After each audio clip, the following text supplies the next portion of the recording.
एक बार ओबीएस खोलूंगा। हाउ बच्चों, कैसे हैं आप सब लोग। My self Amit Mahajan and welcome you all on this incredible platform of physics वाला। यकीनियंस, कैसे हैं आप सब लोग। Good morning, good morning, good morning everyone. क्या हालचाल है भाई आप सब लोगों के। जी गुड मॉर्निंग, जी गुड मॉर्निंग। बहुत बढ़िया जी, बहुत बढ़िया, बहुत बढ़िया। राम राम जी, राम राम, नमस्ते, सत श्री अकाल, अस्सलाम वालेकुम। और सुनाओ भाई तुम लोग, ठीक है। Good morning, good morning. सब बढ़िया चल रहा है। रिवाइज वगैरह करके आए हो कि नहीं करके आए हो। हैं कि पता चले सर बस सुबह उठे, मुंह हाथ धोया, इतने में देखा है सर 8:45 हो गया है। हमारे सर की क्लास का टाइम हो गया, चलो ऐसे ही बैठ जाते हैं, ठीक है। फिर वो क्लास खत्म हुई सर, ऐसे ही बस 5-10 मिनट सुस्ताए थे सर, आपकी क्लास आ गई सर। रिवीजन का टाइम ही नहीं मिला सर। ऐसा तो नहीं है कहीं। जी जी जी जी sir, how are you sir. देखो मैं तो बचपन से ही मस्त। तुम लोग सुनाओ, तुम लोग कैसा चल रहा। यस सर, करके आए हैं रिवाइज। बढ़िया भाई, बढ़िया बढ़िया। कुछ जाने कह रहे हैं, बिल्कुल सर ऐसा ही है, ऐसा ही है।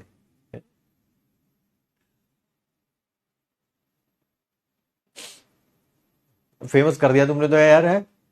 कोविड फेक को छोड़ दो यार, इसका जो भी है बेचारा है। बाद में उससे कोई पूछे कि भैया तुम कैसे हो, तो वो भी यही बोलने लगा, भैया आज तो हम डिस्प्रेशन में है ना। तो किसी को डिस्प्रेशन में नहीं जाने देना है। और मयूरी का भी पीछा छोड़ दो यार बेचारी का। पूछ लिया उसने, पूछ लिया, ठीक है। वन एक होते हैं कि दो होते हैं। Everyone has a different story, ठीक है। छोड़ दो, ठीक है। Good morning sir, good morning.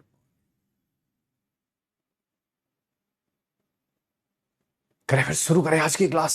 मजेदार क्लास आज की, है ना। अच्छा, एक आध क्या बोलूं, बच्चों के मुझे पर्सनली मैसेज आए थे कि sir homework, sorry homework solution नहीं था वो, हाँ डीपीपी सॉल्यूशन सर भेज दीजिए, ठीक है। थोड़ा 1-2 दिन का समय दीजिए, डीपीपी सॉल्यूशन आना भी शुरू हो जाएगा आपके पास। कोई घबराने वाली बात नहीं है, मैं ही दूंगा डीपीपी सॉल्यूशन, ठीक है। उसके बारे में आपको टेंशन लेने की जरूरत नहीं है। थोड़ा एक आध दिन का बस सब्र रखिए, बस एक आध दिन का सब्र रखिए। मेरे ख्याल से कल से थोड़ा टाइम मिलना शुरू हो जाएगा मेरे को, ठीक है। Very very important are rules to attend the class. Selection कराएंगे तो यही rules to attend the class selection कराएंगे। मानना है इस बार मान लो, नहीं मानोगे तो देखो अगले साल तो मानना ही पड़ेगा, ठीक है। आजकल दिल्ली आया हुआ हूं मैं, शायद आपको पता है या नहीं पता है, तो ऑफिस से ले रहा हूं मैं क्लास, ठीक है। तो घर जाते टाइम बहुत सारे बच्चे मिलते हैं, मतलब कि रोज कोई ना कोई बच्चे तो मिलते ही मिलते हैं। कल आपके लास्ट ईयर बैच का बच्चा मिला था, यकीन 2.0, और बिल्कुल मेरे घर के पास, है ना। पूरा साल हमने ही पढ़ाया उसे, और मुझे नहीं पता था कि दिल्ली वो हमारे घर के पास ही रहता है। मैंने पूछा भैया कितने नंबर बन रहे हैं, तो कह रहा सर 680 के आसपास बनेंगे, ठीक है। आज सुबह ओएमआर आई है, ठीक है। ओएमआर मैंने कहा पहले चेक करो और बताओ कितने बन रहे हैं। फिर उसने बोला कि 680, 685 बोले थे कल उसने, तो मेरे ख्याल से 681 बन रहे हैं, ठीक है। तो ये वही बच्चे हैं जो लास्ट ईयर यकीन 2.0 में पढ़े हैं। और भी बहुत सारे बच्चों की ओएमआर आई है, किसी के 700 आ रहे हैं, किसी के 695 आ रहे हैं, ठीक है। बहुत सारे बच्चों की सुबह से मतलब कि मैसेज वगैरह के थ्रू बात हो गई है, ठीक है। What I am trying to say is to you कि जिस भी बच्चे से बात होती है, चाहे उसके 620-30 आ रहे हो या 700 प्लस आ रहे हो, बात वो एक ही कहता है, सिंगल, कि हाँ सर पूरा साल मेहनत करनी पड़ती है, पूरा साल rules of the class follow करने पड़ते हैं, नॉट टुडे फॉलो करना पड़ता है, तब ही सिलेक्शन होता है। कोई कहे जी ओहो एक दिन आए, 15 मिनट क्लास ली और उसी के बिहाफ पे जज कर लिया और बल्ले बल्ले करा ली। देखो ये तो दुनिया करती रहती है, इसी कारण हर साल भीड़ भी बढ़ती है। But if you are a serious aspirant जो वाकई सिलेक्शन लेना चाहते हैं, तो रूल्स ऑफ द क्लास को फॉलो करिएगा, बिल्कुल बिल्कुल बिल्कुल, ठीक है। सर टाइम मैनेजमेंट का बता दीजिए। हाँ बेटा सही कह रहे हो तुम, है ना, सही कह रहे हो, एब्सोल्युटली राइट। टाइम मैनेजमेंट का बताएंगे। पोमोडोरो टेक्निक टाइम मैनेजमेंट के लिए तो नहीं थी ना मेरे ख्याल से। पोमोडोरो टेक्निक टाइम मैनेजमेंट के लिए तो नहीं थी शायद, नहीं थी ना। हाँ सही कह रहे हो तुम भी, है ना। तुम्हारे यहां भी बन बेटा 2-4 ही होते होंगे बर्गर में।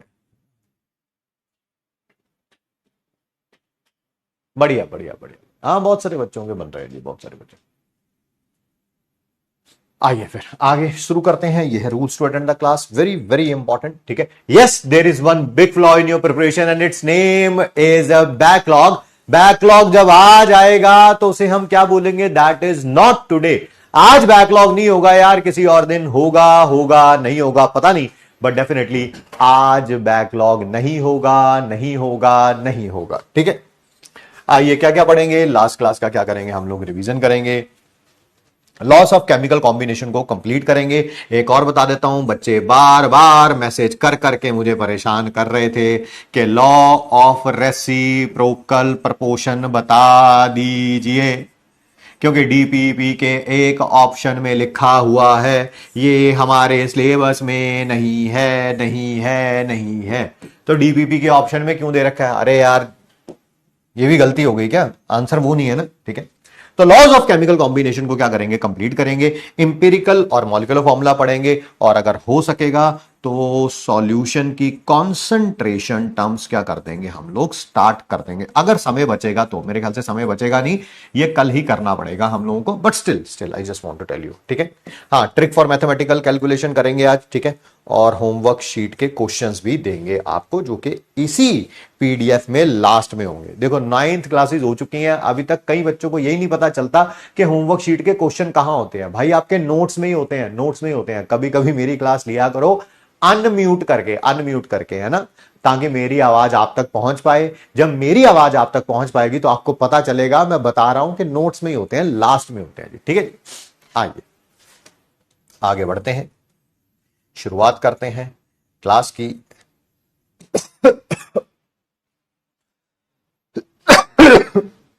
सॉरी,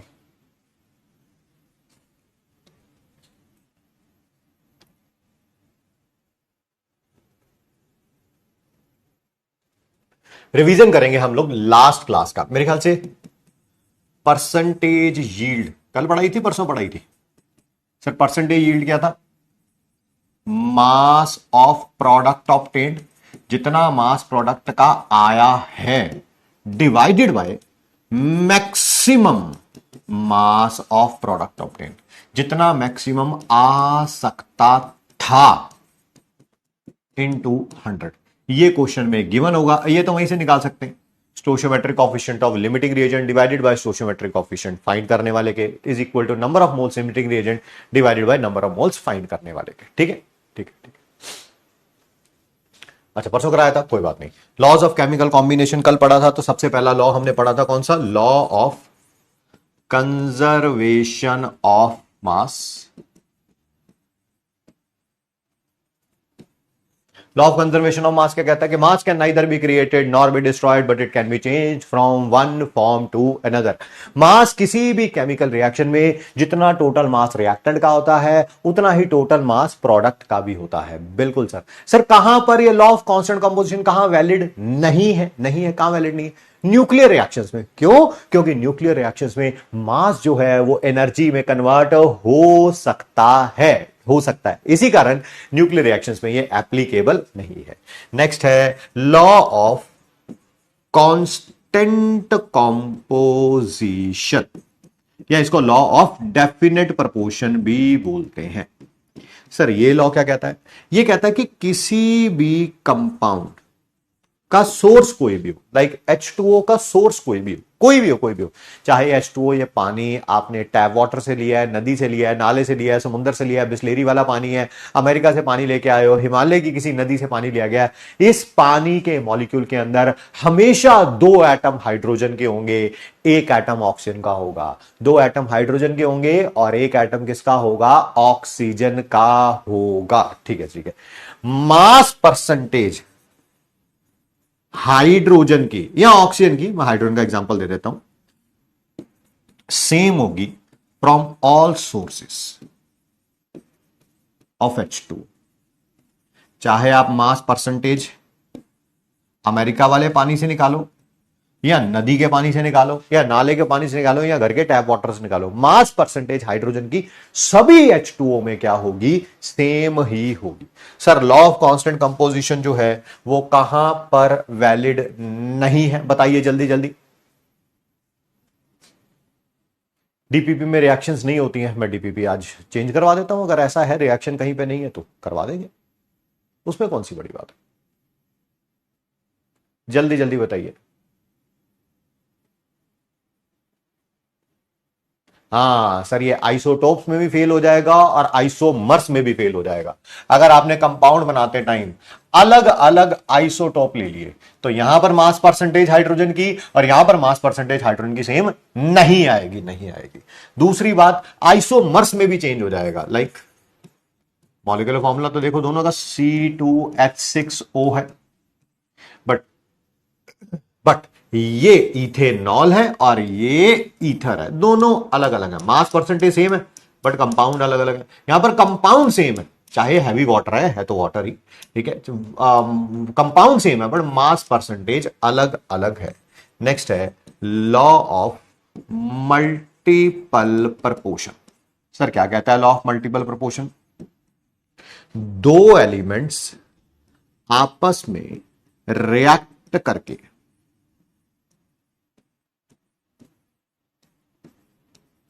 दो या दो से ज्यादा कंपाउंड बना रहे हैं। क्या बना रहे हैं? दो या दो से ज्यादा कंपाउंड बना रहे हैं, ठीक है सर। एक का मास फिक्स कर लो, दूसरे का मास फाइंड आउट करो। एक का मास फिक्स, दूसरे का मास फाइंड आउट करो। जो दूसरे का मास आया वो सिंपल रेशो बनाएगा। Let us fix mass of carbon, जितना मर्जी कर सकते हो, 12 ग्राम कर लो, ठीक है। तो बताओ ऑक्सीजन का मास जो रिएक्ट करेगा 12 ग्राम ऑफ कार्बन के साथ, 12 ग्राम ऑफ कार्बन के साथ। सर यहां पर 16 कर रहा है, यहां पर 32 कर रहा है। ये जो ऑक्सीजन का मास आया ये आपस में सिंपल रेशो बनाएगा। ऑक्सीजन का मास आपस में सिंपल रेशो बनाएगा। सर इसकी लिमिटेशंस क्या थी? इसकी लिमिटेशंस क्या थी? सर एक इसकी लिमिटेशन थी जो हमने कल डिस्कस कर ली थी कि जनरली कार्बन के कंपाउंड्स में ये फॉलो नहीं होता है due to catenation. Sir catenation क्या होती है? कार्बन की कार्बन के साथ बॉन्ड बनाने की टेंडेंसी, किसी भी एटम की अपने किसी दूसरे एटम के साथ बॉन्ड बनाने की टेंडेंसी। आयोडीन आयोडीन के साथ बॉन्ड बना रहा है तो आयोडीन की कैटिनेशन है, बट वो बाकी सब में कम होती है, कार्बन में ज्यादा होती है। कार्बन में क्या होती है? ज्यादा होती है, ठीक है जी, ठीक है, ठीक है। सर इसी की लिमिटेशंस को हमने आगे कैरी फॉरवर्ड करना था। आपने बोला था यहीं से क्लास को क्या करेंगे? शुरू करेंगे। बिल्कुल। पहले लिमिटेशन पढ़ाने से पहले एक छोटी सी बात आपको मैं बता देता हूं जो जनरली पता ही होगी आपको, बट स्टिल स्टिल स्टिल, ठीक है, स्टिल मैं एक बार बता देता हूं। Stoichiometric compound. सर क्या होते हैं ये स्टोशियोमेट्रिक कंपाउंड?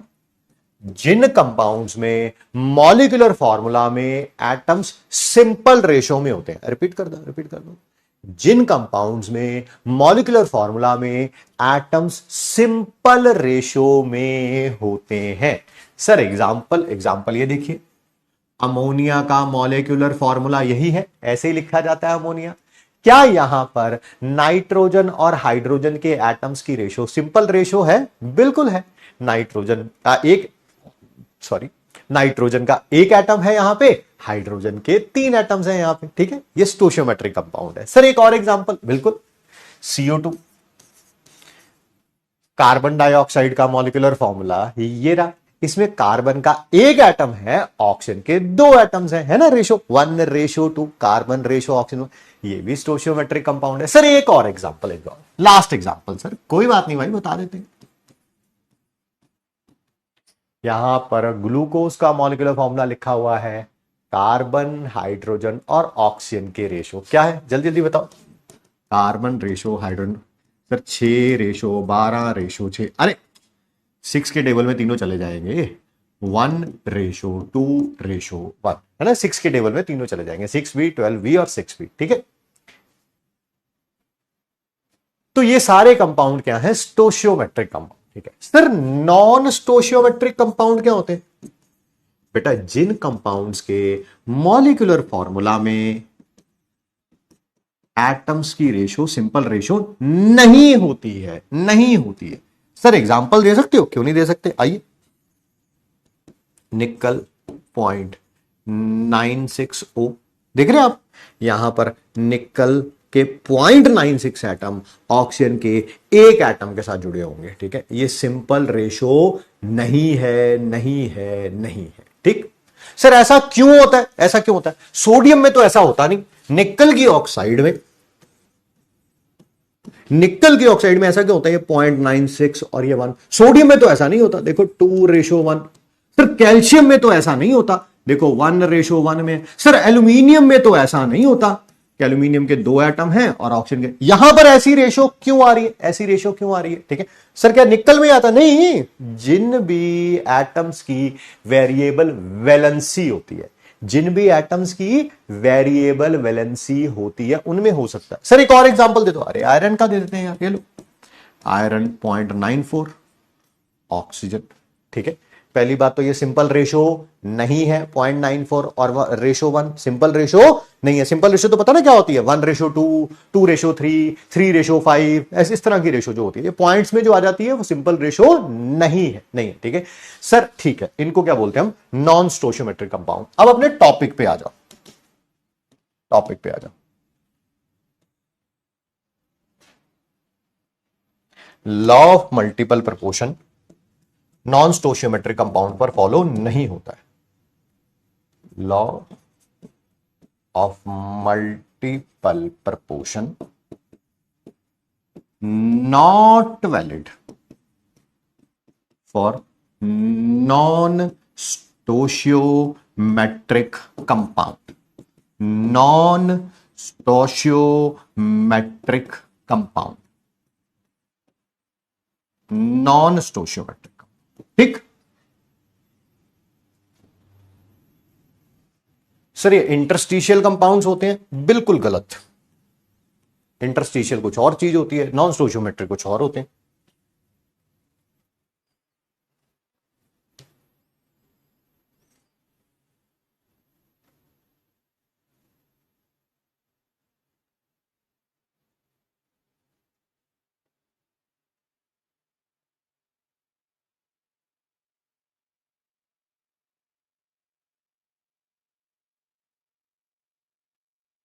इनकी अलग अलग ऑक्सीडेशन स्टेट होती है, उसी कारण होता है। वही बोला बेटा मैंने, वेरिएबल वैलेंसी। आइए टॉपिक को आगे बढ़ाते हैं। अगला टॉपिक है गे-लुसाक्स लॉ ऑफ गैसियस वॉल्यूम्स, ठीक है।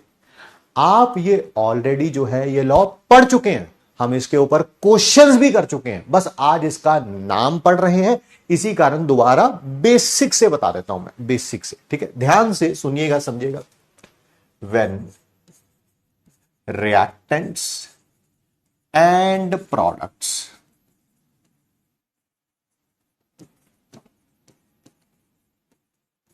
are in gaseous state, पहली बात तो रिएक्टेंट भी गैसियस फॉर्म में हो, स्टेट लिखना था गलती से, गैसियस स्टेट। जब रिएक्टेंट्स भी गैस में हो और प्रोडक्ट भी गैस में हो, ये उन्हीं के लिए एप्लीकेबल है, ठीक है। They react with each other, they react with each other in simple ratio.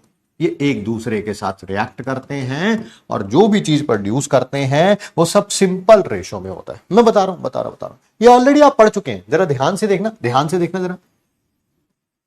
फिर वही बात, कॉपी रिवाइज करके आए हैं तो आपको मेरे रिएक्शन लिखते ही आपको पता चल जाएगा। कॉपी रिवाइज ही नहीं है तो फिर मैं जितना मर्जी चीखता चिल्लाता रहूं, कुछ भी नहीं आना समझ।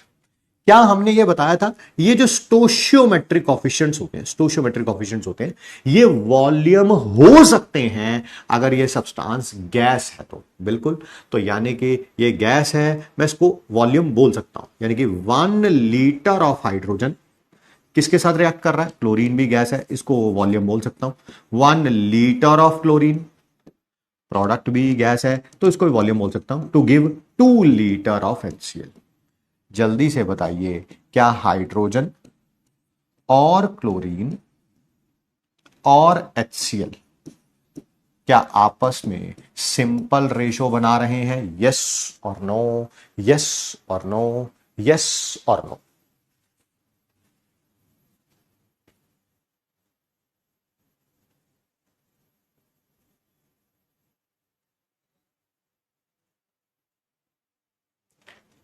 सिर्फ यस के लिए Y लिखें, नो के लिए N लिखें।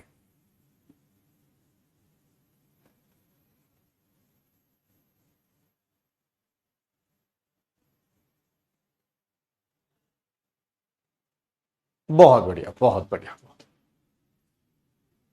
सर एक और एग्जांपल बता दो। बता देते हैं, बता देते हैं। हेलो, रिएक्टेंट भी गैस में होना चाहिए, प्रोडक्ट भी गैस में होना चाहिए, ये आपस में एक सिंपल रेशो बनाएंगे ही बनाएंगे।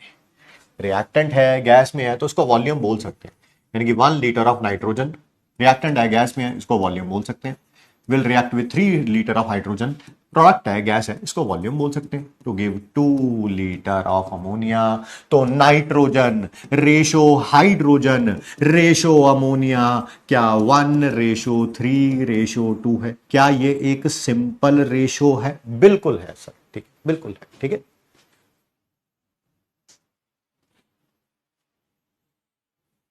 ठीक है जी, बहुत बढ़िया, बहुत बढ़िया, बहुत बढ़िया। सर इसके ऊपर कुछ क्वेश्चन करना है हमें, कर लो भाई, इसके ऊपर कितने ही क्वेश्चन कर चुके हो, बट चलिए कोई बात नहीं, आप कहते हैं तो कर लेते हैं। अगर 5 लीटर हाइड्रोजन का कंबाइन कर रहा है 5 लीटर क्लोरीन के साथ और HCl बना रहा है, अच्छा, हाइड्रोजन और क्लोरीन आपस में मिलके क्या बना रहे हैं? HCl बना रहे हैं। सर बैलेंस कर लो, बैलेंस है, बैलेंस है। Find the volume of HCl form, इसकी भी वॉल्यूम दे रखी है, इसकी भी वॉल्यूम दे रखी है। आपको याद है जब भी 2 या 2 से ज्यादा रिएक्टेंट की वैल्यू गिवन होती है, 2 या 2 से ज्यादा रिएक्टेंट की वैल्यू गिवन होती है, तो आपको सबसे पहले फाइंड आउट करना पड़ता है लिमिटिंग रिएजेंट। क्या फाइंड आउट करना पड़ता है? Limiting reagent. लिमिटिंग रिएजेंट कैसे निकालेंगे? सर उसके लिए नंबर ऑफ मोल्स निकालो पहले। मैंने कहा था जरूरत ही नहीं है, अगर वॉल्यूम गिवन है, वॉल्यूम को ही स्टोशियोमेट्रिक कोफिशिएंट से डिवाइड कर दो, वॉल्यूम को ही स्टोशियोमेट्रिक कोफिशिएंट से डिवाइड कर दो। 5 को 1 से डिवाइड करूंगा, 5 ही आना है। यहां पर भी 5 को 1 से डिवाइड करूंगा, 5 ही आना है। सर दोनों में से जो वैल्यू छोटी होती थी वही लिमिटिंग रिएजेंट होता था, यहां पर दोनों वैल्यू सेम है, तो आप कह सकते हो कि दोनों ही खत्म हो जाएंगे, दोनों ही लिमिटिंग रिएजेंट है ना। या ऐसा भी कह सकते हो कोई भी लिमिटिंग रिएजेंट, बात एक ही है, बात एक ही है। कहने का मतलब है कि अब चाहे कैलकुलेशन आप हाइड्रोजन से करो या क्लोरीन से करो, कोई प्रॉब्लम नहीं आने वाली है, नहीं आने वाली है, नहीं आने वाली। 1 लीटर से ये कितना बनता है? 2 लीटर, तो 5 लीटर से कितना बनेगा? 10 लीटर। ऐसे भी फाइंड आउट कर सकते हैं। सर वैसे भी कर सकते हैं, स्टोशियोमेट्रिक कोफिशिएंट लिमिटिंग रिएजेंट का divided by stoichiometric coefficient find करने वाले का is equal to number of moles limiting reagent के divided by number of moles stoichio उसके फाइंड करने वाले। हाँ उससे भी कर सकते हैं, उससे भी कर सकते हैं, कोई प्रॉब्लम नहीं, उससे भी कर सकते हैं, उससे भी कर सकते हैं। छोटा सा, चिन्ना सा, प्यारा सा, आपके जैसा क्यूट सा टॉपिक था। हाय सर हम क्यूट हैं? ओ भैया मेरे मुंह से निकल गई, मेरी जुबान टूट गई थी, है ना। सर जितना प्यार से तो आज तक हमारी मम्मी भी नहीं, भी हमें नहीं बोला। ओ मम्मी झूठ नहीं बोलती ना। आइए टॉपिक में आगे बढ़ते हैं। ये टॉपिक भी आप पढ़ चुके हैं, पढ़ चुके हैं, बट फिर भी मैं 0 से स्टार्ट करूंगा, शुरू से स्टार्ट करूंगा, बेसिक से स्टार्ट करूंगा। बस आप ध्यान से सुनिएगा और समझिएगा जरूर, ठीक है। क्या है? At same temperature and pressure, जब टेम्परेचर और प्रेशर दोनों सेम होने चाहिए, है ना, दोनों सेम होने चाहिए। Ratio of volume of gas, gas के वॉल्यूम की रेशियो किसके बराबर होगी? Ratio of number of moles, ratio of number of moles. बता रहा हूं, बता रहा हूं, आराम से, कोई टेंशन लेने की जरूरत नहीं है, शुरू से समझो इसको। मान लीजिए यहां पर एक्स गैस है और यहां पर है वाई गैस, इसके अंदर एक्स गैस है, इसके अंदर वाई गैस है। दोनों का टेम्परेचर और प्रेशर सेम है, सेम टेम्परेचर एंड प्रेशर, दोनों का, इसका टेम्परेचर सेम है, इसका प्रेशर सेम है। ठीक है सर, ठीक है, ठीक है। जो वॉल्यूम की रेशो आएगी वही नंबर ऑफ मोल्स की रेशो आएगी, जो वॉल्यूम की रेशो आएगी वही नंबर ऑफ मोल्स की रेशो आएगी। जो इस कंटेनर की वॉल्यूम है वही इस गैस की वॉल्यूम है, पता ही है, कंटेनर की जो वॉल्यूम होती है वही गैस की होती है, और जो इस कंटेनर की वॉल्यूम है वही इस वॉल्यूम वाई गैस की है। जो वॉल्यूम की रेशो है वही नंबर ऑफ मोल्स की रेशो है, नंबर ऑफ मोल्स की रेशो, या नंबर ऑफ मॉलिक्यूल्स की भी रेशो है। सर मैं आपकी बात नहीं मानता हूं, मुझे प्रूफ करके दिखाइए, इसे प्रूफ करके दिखाइए। कोई बात नहीं, आप ऐसा करिए, इसको लिख लीजिए MIT में कि अगर कोई भी एवोगैड्रो लॉ का क्वेश्चन आएगा तो जो वॉल्यूम की रेशो होगी वही मोल्स की रेशो होगी, वही मॉलिक्यूल्स की रेशो होगी। कहां पे? At same temperature and pressure. Sir but इसे प्रूफ करके दिखाओ, just give us the proof कि वाकई ऐसा होता है। ठीक है,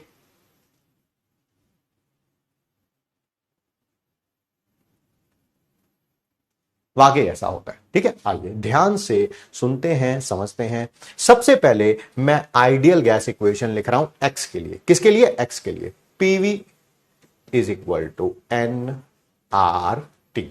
सर पी क्या है? प्रेशर एक्स का। वी क्या है? वॉल्यूम एक्स की।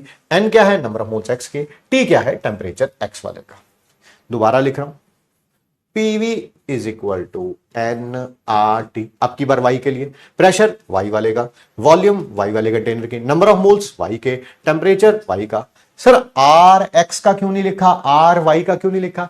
भाई आर यूनिवर्सल गैस कांस्टेंट होता है, इसकी वैल्यू फिक्स्ड होती है किसी भी गैस के लिए, किसी भी गैस के लिए, किसी के लिए ज्यादा या कम नहीं होती है, दोनों के लिए क्या होती है? सेम होती है, दोनों के लिए सेम होती है। इसको इक्वेशन 1 मान लो, इसको इक्वेशन 2 मान लो, और दोनों को डिवाइड कर दीजिए, दोनों को डिवाइड कर दीजिए। P V is equal to N R T X का divided by P V is equal to N R T Y का। ये वाई का, एक्स का, एक्स का, वाई का, एक्स का, वाई का, एक्स का, वाई का। क्या इतनी बात यहां पर हमने लिखी हुई है कि दोनों का टेम्परेचर और प्रेशर सेम है? टेम्परेचर एक्स का और टेम्परेचर वाई का सेम है, प्रेशर एक्स का, प्रेशर वाई का सेम है। क्या ये प्रेशर कैंसल आउट हो जाएगा? हां सर दोनों सेम है। अगर ये 2 ATM है तो ये भी 2 ATM है, कैंसल आउट हो जाएगा। टेम्परेचर भी कैंसल आउट हो जाएगा। हां सर ये 300 केल्विन है तो ये भी 300 केल्विन, ये 400 केल्विन है तो ये भी 400 केल्विन। सर आर भी कैंसल आउट हो जाएगा, क्यों? तो यूनिवर्सल गैस कांस्टेंट होता है। क्या ये प्रूफ हो गया?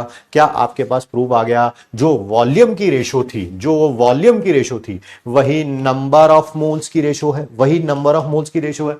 सर बिल्कुल प्रूव हो गया, बट मुझे ये भी प्रूव करके दिखाओ, ये भी। अरे यार बताओ मुझे, अगर किसी में नंबर ऑफ मोल्स दे रखे हैं तो मॉलिक्यूल कैसे निकालते हैं? मॉलिक्यूल कैसे निकालते हैं? Number of moles into Na। एक मोल के अंदर Na मॉलिक्यूल्स होते थे, तो जितने भी मोल्स हैं, मान लो x मोल्स हैं, तो कितने होंगे उसके अंदर? x into Na। वही किया मैंने। अच्छा, नंबर ऑफ मोल्स देख के मॉलिक्यूल निकालने, number of moles into Na। क्यों भाई? ये Na से Na भी कैंसल आउट हो गया। Absolutely right sir. तो जो नंबर ऑफ मोल्स की रेशो थी वही नंबर ऑफ मॉलिक्यूल्स की भी रेशो है। क्या ये पूरा MIT आपके सामने प्रूव हो गया? बिल्कुल जीरो से कर रहे हैं, बेसिक से कर रहे हैं, ऐसा कुछ एज्यूम करके ही नहीं कर रहे कि आप 11th 12th करके भी आए हैं, कुछ ऐसा एज्यूम नहीं किया हमने। ठीक है,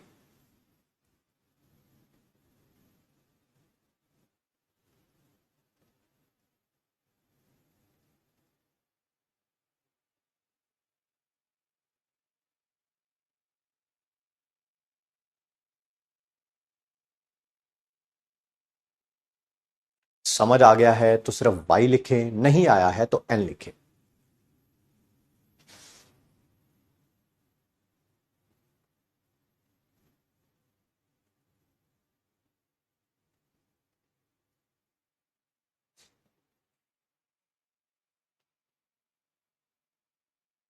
yes yes yes yes yes, बहुत बढ़िया बहुत बढ़िया बहुत बढ़िया, है ना, बहुत बढ़िया बहुत बढ़िया बहुत बढ़िया ना।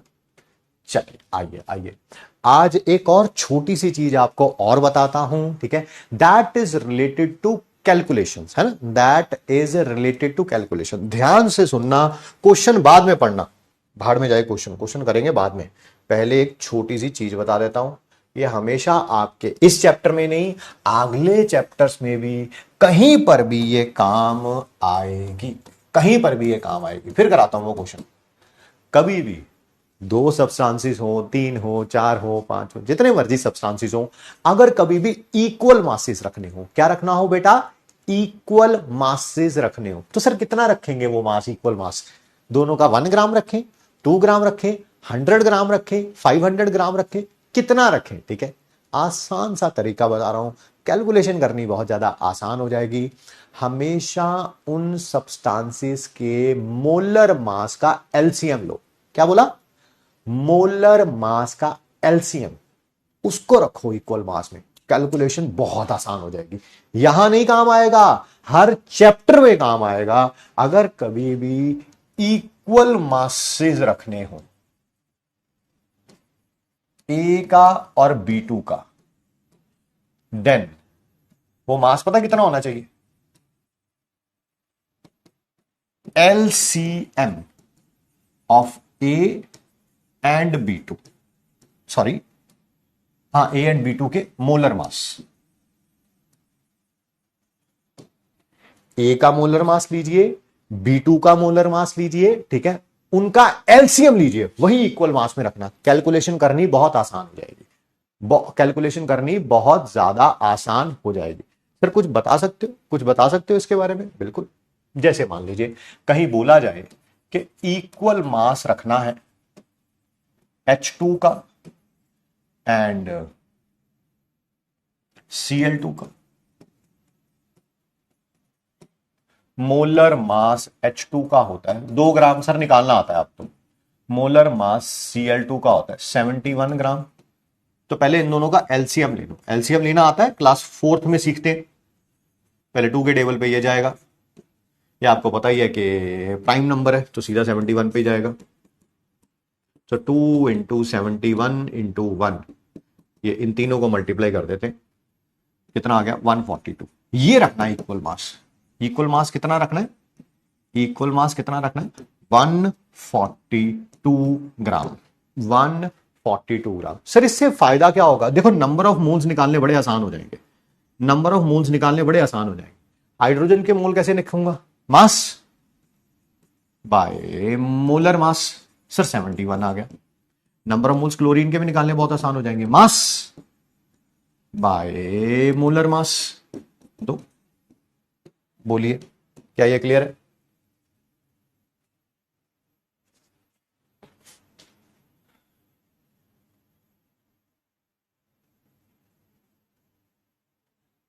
ठीक है जी, नंबर ऑफ मोल्स वगैरह निकालने काफी आसान हो जाएंगे। इसी को बेटा मैं अप्लाई कर रहा हूं इस क्वेश्चन में, है ना, इक्वल मास रखना है ऑक्सीजन का भी, हाइड्रोजन का भी, मीथेन का भी। ऑक्सीजन का मॉलिक्यूल O2 होता है, हाइड्रोजन का H2 होता है, मीथेन का CH4 होता है, are taken in identical conditions, देखो लिखा हुआ है आइडेंटिकल कंडीशंस, आइडेंटिकल कंडीशन यानी कि टेम्परेचर और प्रेशर सेम होगा। आपसे रेशो पूछी हुई है, वॉल्यूम की रेशो पूछी हुई है, वॉल्यूम की, volume of oxygen ratio volume of hydrogen ratio volume of methane. Sir अगर कंडीशन सेम है यानी कि टेम्परेचर और प्रेशर सेम है, वॉल्यूम की रेशो वही होगी जो नंबर ऑफ मोल्स की रेशो होगी, वॉल्यूम की रेशो वही होगी जो नंबर ऑफ मोल्स की रेशो होगी, number of moles, number of moles और नंबर ऑफ, ठीक है। आइए सर कैसे निकालेंगे, नंबर ऑफ मोल्स निकालने के लिए मास डिवाइडेड बाय मोलर मास चाहिए होता है, मोलर मास ऑक्सीजन का सबको निकालना आता है, अब नहीं आता तो क्वेश्चन में गिवन होगा फिर, है ना, 100 क्वेश्चंस तो हो चुके हैं मोलर मास निकालने वाले, अगर नहीं आता है तो फिर क्वेश्चन में गिवन होगा, टेंशन मत लेना। बताओ मास कैसे रखेंगे? सर इसका एलसीएम लेना पड़ेगा, इसका एलसीएम लेना पड़ेगा, मोलर मास का एलसीएम लेना पड़ेगा। सर 32 ही आना, मुझे करना आता है, बट चलिए बेटा कईयों का नहीं आता होगा, इस कारण उनके लिए करना पड़ेगा। 2 के टेबल में ये 1 पे जाता है, ये 8 पे, ये 32 पे, फिर 2 के टेबल में 1 4 और कितना 16, सर फिर 2 के टेबल पे 1 2 8, फिर 2 के टेबल पे 1 1 4। सीधा 2 के टेबल कर लो या सीधा 4 के टेबल पे भी कर सकते हो। 2 2 जा 4, 4 2 जा 16, 4 2 जा 8, 8 2 जा 4, 4 2 जा 8, 8 2 जा 16, 16 4 सा। हाँ ये गलती कर दी ना यहाँ पे, मैं भी कहूँ 32 आना था, 32 आना था।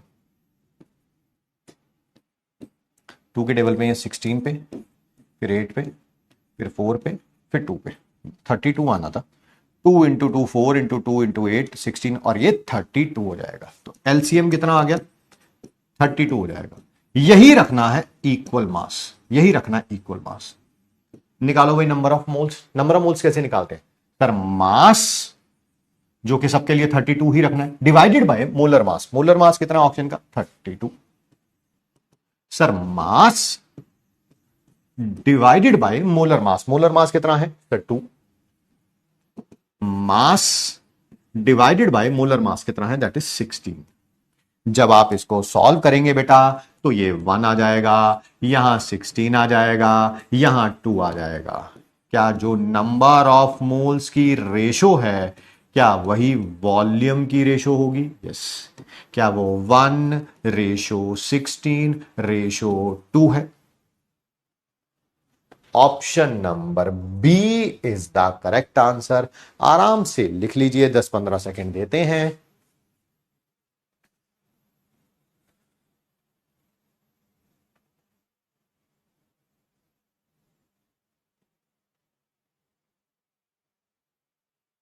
बढ़िया बढ़िया बढ़िया, अगला क्वेश्चन करते हैं, अगला क्वेश्चन करते हैं।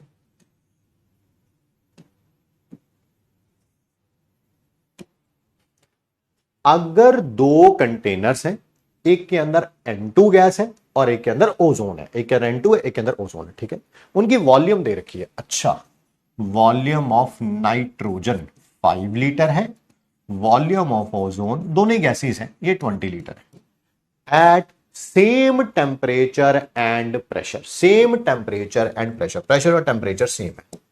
रेशो बतानी है नंबर ऑफ मोल्स की, नंबर ऑफ मॉलिक्यूल्स की और एटम्स की। आराम से आराम से। सबसे पहले क्या जो मोल्स की रेशो होगी वो वॉल्यूम के रेशो के बराबर ही होगी? यस सर, एवोगैड्रो लॉ यही कहता है।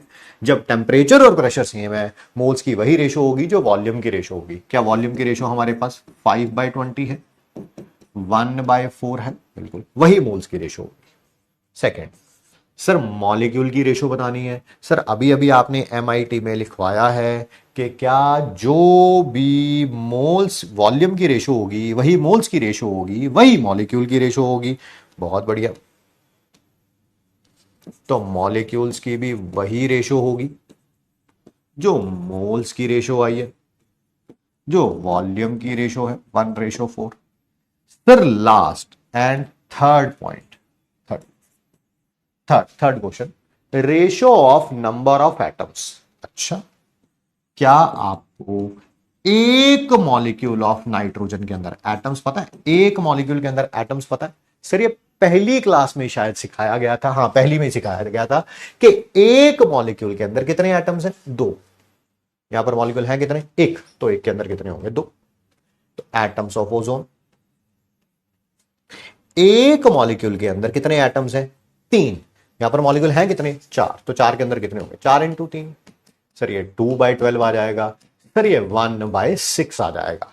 Absolutely right, absolutely right.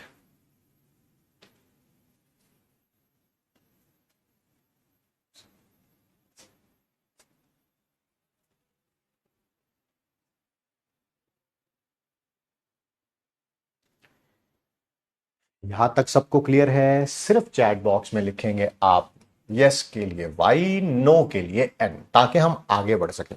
ठीक है, मैच कर गया सर, बहुत बढ़िया सर। 1:6 सर, बिल्कुल बिल्कुल clear sir. Done sir, yes, done, yes yes yes yes yes, बहुत बढ़िया बहुत बढ़िया। आइए बेटा डाउट देख लेते हैं, क्योंकि टॉपिक इतना मुश्किल चल रहा है तो डाउट्स तो हो ही सकते हैं।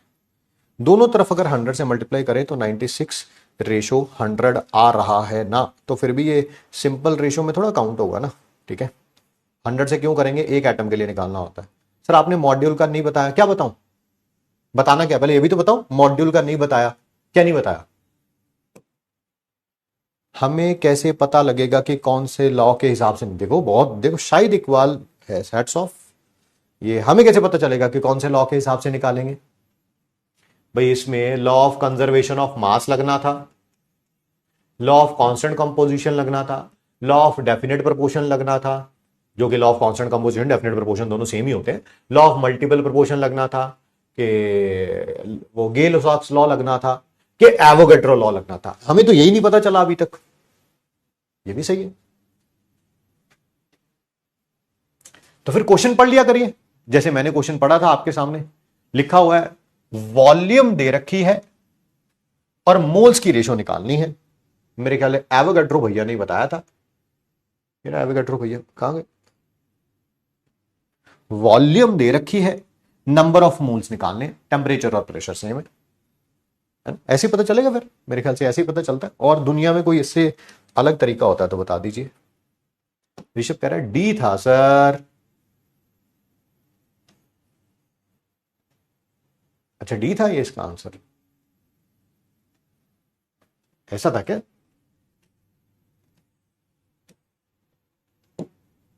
सारी दुनिया का तो बी ही आया, आपका डी कैसे आया, तो आप ही जान सकते हैं ऋषभ जी, प्रकाश डालिएगा, सारे बच्चों को पता चल पाएगा। प्रियांशु जी ने पूछा, कह रहा है रिपीट सर 2 बार रिपीट करना पड़ेगा। ठीक है प्रियांशु जी, हाँ टॉपिक भी तो मुश्किल साले टॉपिक, देखो तुम्हारी गलती है ही नहीं, मैं कहूं कि तुम्हारी गलती है, नया नया टॉपिक है, देखो लाइफ में पहली बार पढ़ते हैं तो मुश्किल तो आती ही आती है, वो अलग बात है, वो अलग बात है कि ये टॉपिक हम इसी चैप्टर में पहले पढ़ चुके हैं, बट कोई बात नहीं। तो प्रियांशु जी आपने कहा है तो देखो आपकी बात को टालना तो,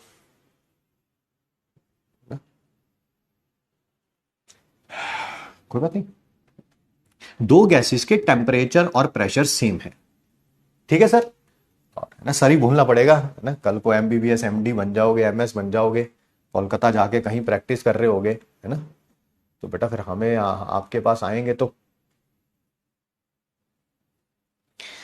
दोनों के टेम्परेचर प्रेशर सेम है, जो वॉल्यूम की रेशो आएगी वही नंबर ऑफ मोल्स की रेशो आएगी। सर आपने कैसे लिख दिया, टेम्परेचर प्रेशर सेम होने पे जो वॉल्यूम की रेशो है वही नंबर ऑफ मोल्स की रेशो है। बेटा ये इक्वेशन लगाई, PV is equal to nRT, ये एक्स के लिए ये वाई के लिए, ऊपर एक्स के लिए नीचे वाई के लिए, टेम्परेचर कैंसिल आउट हो गया क्योंकि टेम्परेचर सेम था, प्रेशर कैंसिल आउट हो गया क्योंकि वो सेम था, आर कैंसिल आउट हो गया तो क्योंकि वो तो वैसे ही सेम होता है। तो देखिए जो नंबर ऑफ मोल्स की रेशो है क्या वही वॉल्यूम की रेशो है, प्रूव हो गया, प्रूव हो गया प्रियांशु जी। सर देखिए सर गुस्सा मत करिएगा बिल्कुल, हाँ आप हैं तो हम हैं,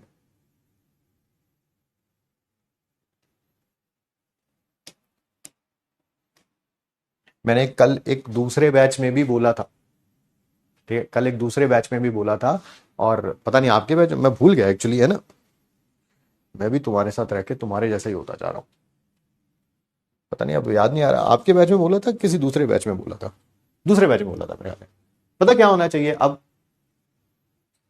कि जब भी क्लास स्टार्ट हो ना, मान लीजिए 11 बजे क्लास स्टार्ट हुई है, उससे पहले पीडब्ल्यू को, मेरी तो रिक्वेस्ट है पूरी की पूरी मैनेजमेंट से, अगर कोई सुन पाए पूरा का पूरा तो आई वुड लव टू, ठीक है, कि क्लास स्टार्ट होने से पहले 2 काम होने चाहिए, 2, एक हर एक बच्चे के जो नोट्स बनाए हुए हैं, नोट्स आपने बनाए है ना, क्योंकि क्लास ली होगी, नोट्स बनाए होंगे, डीपीपी सॉल्व करी होगी, होमवर्क के क्वेश्चंस करे होंगे, वो सारे के सारे जो है वो किसी टीचर तक सबमिट होने चाहिए, किसी भी टीचर तक, ए बी सी कोई भी चेक करने वाला पीछे होना चाहिए, ठीक है। और अगर किसी का कंप्लीट नहीं है, अगर किसी का कंप्लीट नहीं है उसको अगली क्लास ना लेनी दी जाए, ये उसके लिए बेटर है, हमारे लिए बेटर नहीं है, ये उसके लिए बेटर है, क्योंकि उसको पता चलेगा कि कंसिस्टेंसी से ही होगा, ऐसा नहीं होगा कि अपना, है ना। और मैं कह रहा हूं 2-4 चीजें सुन भी ले, कि बताओ भैया लॉ ऑफ कंजर्वेशन ऑफ मास होता क्या है, ठीक है, ये उसके लिए बच्चे के लिए बेटर है। दूसरी बात पता क्या होनी चाहिए, 11 बजे क्लास स्टार्ट हुई है, 11 बजे से लेके 11:05 तक बच्चे को क्लास में एंट्री देनी चाहिए। आइए बेटा, क्योंकि 2-4-5 मिनट कोई भी लेट हो सकता है, कभी कभी हम भी लेट हो जाते हैं, ठीक है, 2-4-5 मिनट हम शुरू में बातें भी करते हैं ताकि कोई लेट हो जाए तो आ जाए, उसके बाद क्लास में एंट्री नहीं देनी चाहिए। क्यों? क्योंकि होता क्या है, 40 मिनट बीतने के बाद, पूरा टॉपिक पढ़ाने के बाद सिर्फ 1 सेकंड लगता है, 1 सेकंड लगता है चैट बॉक्स में लिखने के लिए, मुझे समझ नहीं आया, मुझे समझ नहीं आया, शुरू से शुरू हो जाओ, हो गया लेट में 40 मिनट, तो फिर क्या हुआ, मैं वो थोड़ा लिखेगा, वो थोड़ा लिखेगा चैट बॉक्स में कि मैं 40 मिनट लेट आया हूं क्लास में। हमारी कंपनी डाटा ड्रिवन है, आप जब भी क्लास में एंट्री करते हैं हमें पता चल जाता है, हम अभी चाहें तो क्लास के अंदर एक्स नंबर ऑफ स्टूडेंट्स हैं, हर एक का डाटा निकाल सकते हैं कि आपने किस समय क्लास में एंट्री, वो ये थोड़ा बोलेगा कि मैं तो अभी अभी आया हूं क्लास में, आप उस समय करा रहे थे क्वेश्चन, वो मुझसे होगा ही नहीं। मैं कह दूंगा टीचर को नहीं आता पढ़ाना सर, टीचर को नहीं आता, मैं तो देखो बहुत बढ़िया हूं सर, मैं 9 दिन हो गए क्लास लेते हुए, मुझे को 9 मिनट क्लास ली है मैंने पूरी सर।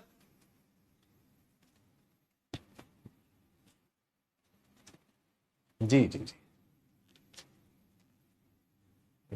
हाँ एब्सोल्युटली राइट, होना तो यही चाहिए यार, यही फायदा ऑफलाइन का, यही फायदा ऑफलाइन का, सही बात बताऊंगा।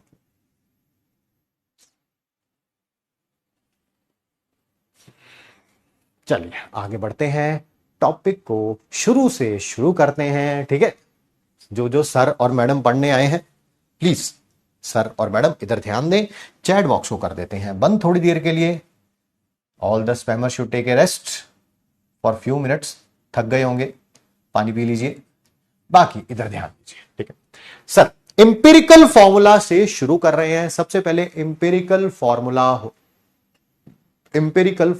होता क्या है, किसी भी कंपाउंड का जो एक्चुअल फॉर्मूला होता है, सॉरी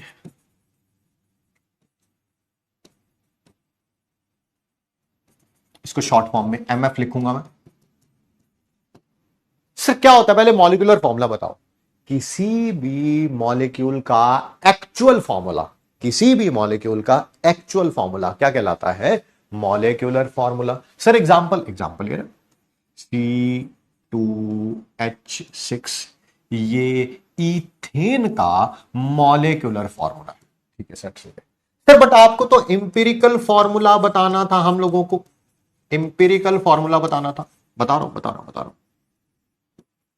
इसको शॉर्ट फॉर्म में EF लिखेंगे। बेटा जितने भी यहां पर टाइप ऑफ एटम्स हैं, कार्बन के एटम्स, हाइड्रोजन के एटम्स, रिपीट कर दूं, कार्बन के एटम्स, हाइड्रोजन, उनको सबसे बड़े इंटीजर से डिवाइड कर दीजिए, सबसे बड़े इंटीजर से डिवाइड कर दीजिए।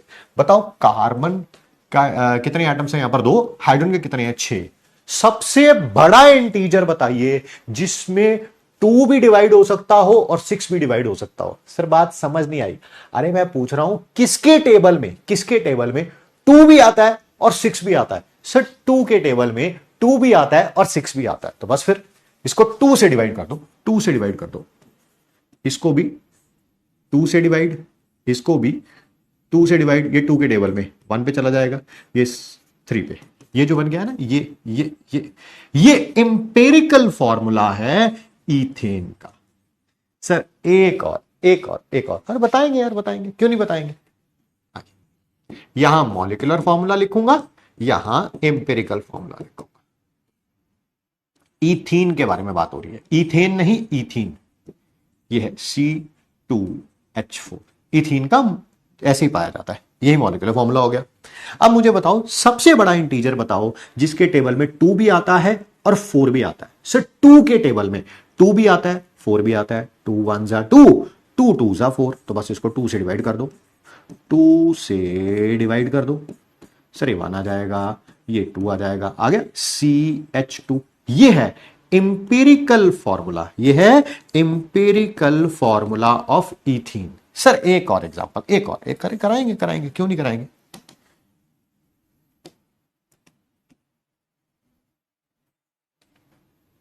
जैसे और कुछ रख लेते हैं, ग्लूकोस रख लेते हैं, ये लीजिए ग्लूकोस, ग्लूकोज का मॉलिक्यूलर फॉर्मूला यही होता है। यहां पर कार्बन के कितने एटम्स हैं? 6, हाइड्रोजन के 12, ऑक्सीजन के 6। सबसे बड़ा इंटीजर बताइए जिसके टेबल में 6 भी आता हो और 12 भी आता हो। सर 6 के टेबल में, तो बस फिर इसको 6 से डिवाइड कर दो। 6 से 6 से 6 से क्या बन गया सर? ये 6 के टेबल में 1 पे, ये 2 पे, ये 1 पे, ये आ गया सर CH2O।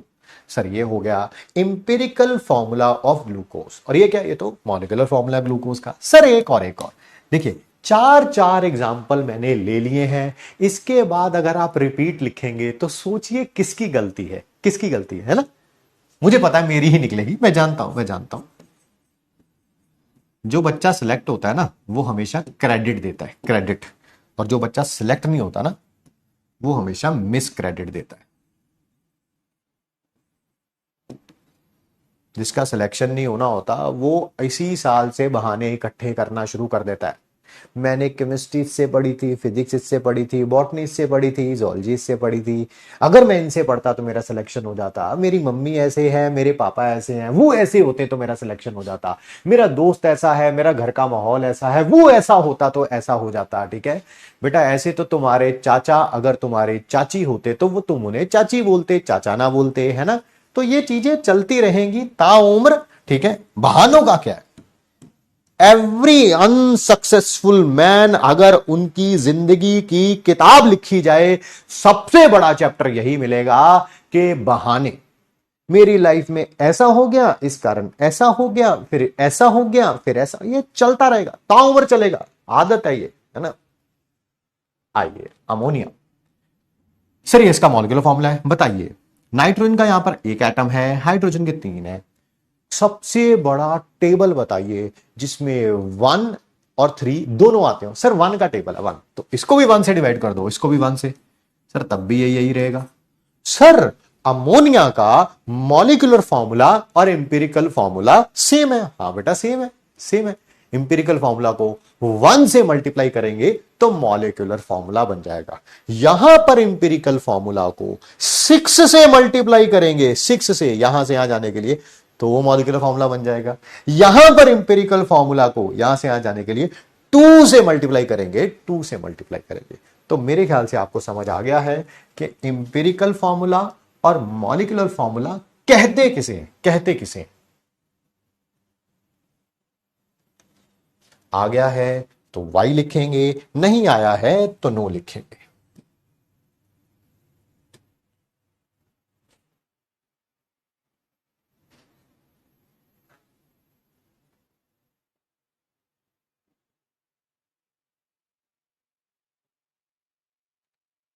ये 4 हैं, इनका आप घर से लिख के लाएंगे। मॉलिक्यूलर फॉर्मूला मैंने दिया हुआ है, इंपेरिकल फॉर्मूला आप लिख के लाएंगे। How to find empirical formula. Empirical formula आप कैसे फाइंड आउट करेंगे, कैसे फाइंड आउट करेंगे? ध्यान से सुनिएगा और समझिएगा।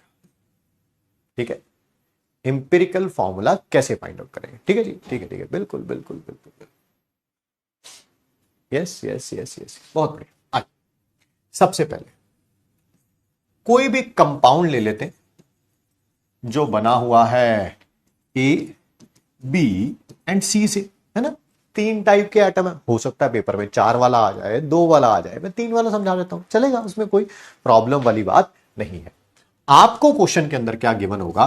परसेंटेज ए की गिवन होगी। सर ये कौन सी परसेंटेज है? मास परसेंटेज है कि वॉल्यूम परसेंटेज है? ये मास परसेंटेज है। कौन सी परसेंटेज है बेटा? ये मास परसेंटेज। इसकी मान लेता हूं एक्स है, इसकी वाई है, इसकी जेड है। बस दिल मत तोड़ना, ये मत कहना कि सर मास परसेंटेज क्या होती है और कैसे निकालते हैं, वो बता दो। बस वो मत करना, वो मत करना प्लीज, है ना? थोड़ा रिक्वेस्ट है आपसे, ठीक है? और सबके ग्राम एटॉमिक मास भी गिवन होंगे। मान लेते हैं इसका कुछ भी मानना है, एम मान लेता हूं, इसका एन मान लेता हूं, इसका ओ मान लेता हूं। फर्स्ट स्टेप, ध्यान से देखें, सुने, समझें। क्या करना है?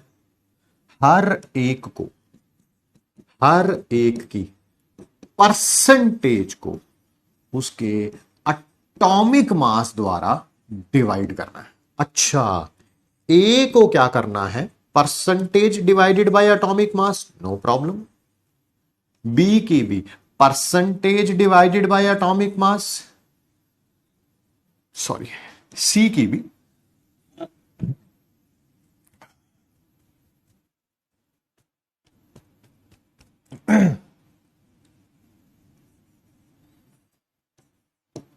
आज थोड़ा अनइजीनेस हो रही है, तबीयत थोड़ी ठीक नहीं लग रही, बट कोई नहीं, लाइफ है, चलता रहता है तो सब कुछ, ठीक है।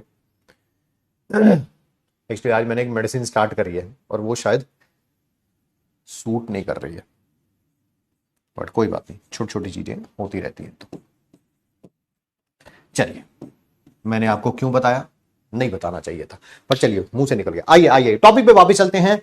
परसेंटेज को डिवाइड करेंगे एटॉमिक मास से, कोई ना कोई वैल्यू आएगी, मैंने आर लिख दिया। परसेंटेज को एटॉमिक मास से डिवाइड करेंगे, कोई ना कोई वैल्यू आएगी, एस लिख दिया। परसेंटेज को एटॉमिक मास से डिवाइड करेंगे, कोई ना कोई वैल्यू आएगी, हमने उसे टी लिख दिया। बहुत बढ़िया सर, ये आ गया, ये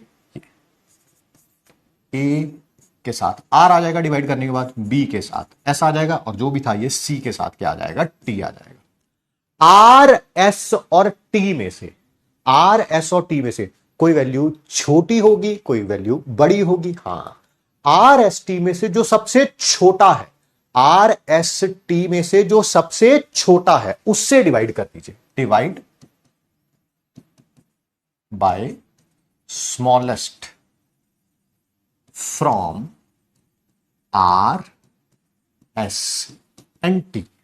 आर एस और टी में से जो सबसे छोटा है उससे आप डिवाइड कर दीजिए। मैं वो तो दिख ही जाएगा, मान लो ये 2 है, ये 3 है, ये 4 है, सर 2 सबसे छोटा है, उसमें बताने वाली बात ही कौन सी है, वो तो आंखें बस होनी चाहिए और दिमाग होना चाहिए। मैं बता रहा हूं यहां पर कि आर सबसे छोटा है, एस उससे बड़ा है और टी सबसे बड़ा है, कोई ना कोई तो छोटा होगा। तो अच्छा, फिर किससे डिवाइड करेंगे, सबको आर से, सबको आर से, सबको आर से, ठीक है। नाउ नाउ इसकी कोई ना कोई वैल्यू आ जाएगी, पता नहीं क्या आ जाएगी। अब आर को आर से डिवाइड करने पर कुछ ना कुछ लिख लेता हूं, क्यू लिख लूं, इसको डब्ल्यू लिख लूं, इसको वाई लिख लेता हूं। ए के साथ आ गया क्यू, बी के साथ आ गया डब्ल्यू और सी के साथ आ गया Y. Now convert Q, W and Y into integer if necessary, if necessary. इस Q को, W को, Y को इंटीजर में कन्वर्ट करिए। अगर ये इंटीजर में नहीं है तो, इंटीजर समझते हैं ना, 1 2 3 4 5 ये सारे पॉजिटिव इंटीजर्स हैं। मान लो इंटीजर में नहीं है, लाइक 1.2 है, 1 नहीं है, 1.2 है, तो इसका मतलब ये इंटीजर में नहीं है, तो इसको मल्टीप्लाई करना पड़ेगा ताकि ये इंटीजर में कन्वर्ट हो जाए, ताकि इंटीजर में कन्वर्ट हो जाए, ठीक।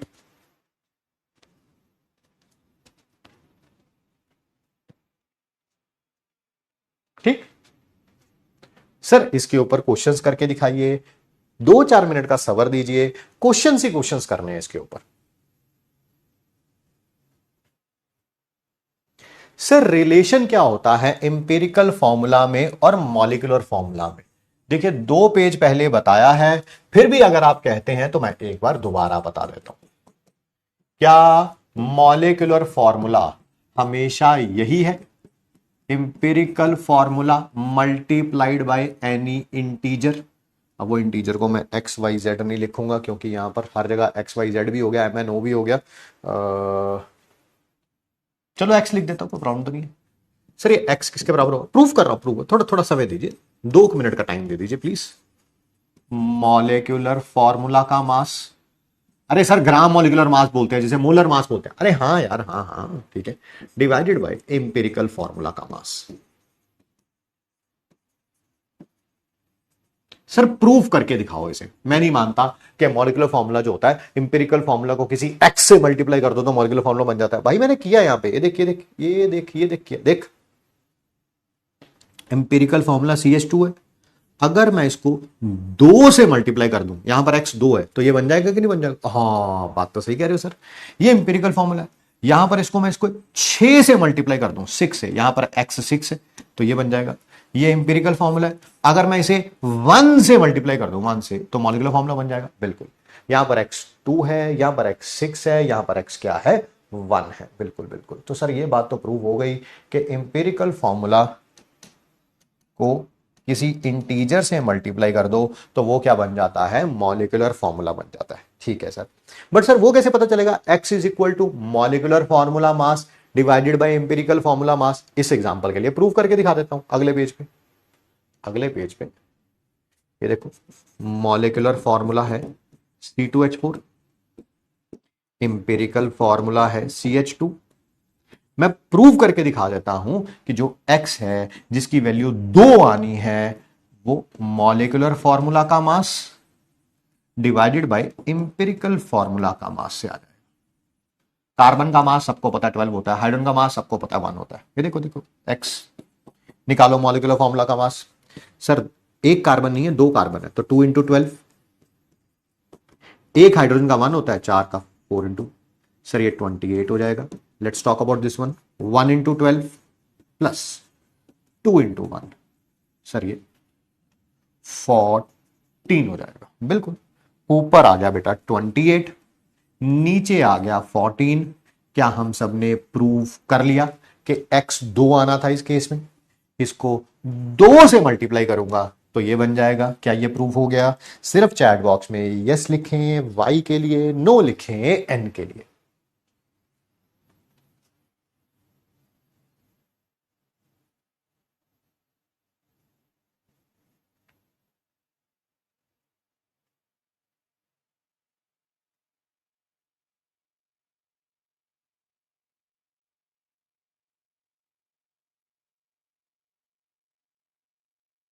आइए अब खेलेंगे क्वेश्चन क्वेश्चन और क्वेश्चन।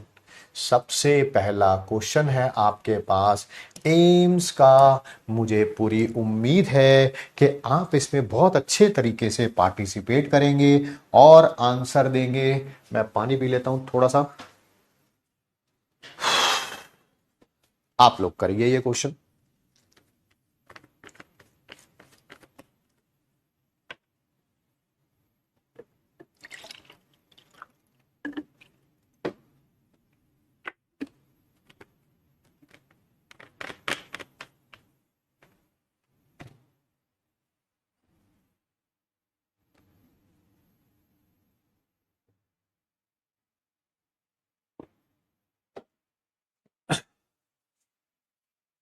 आइए बेटा आइए।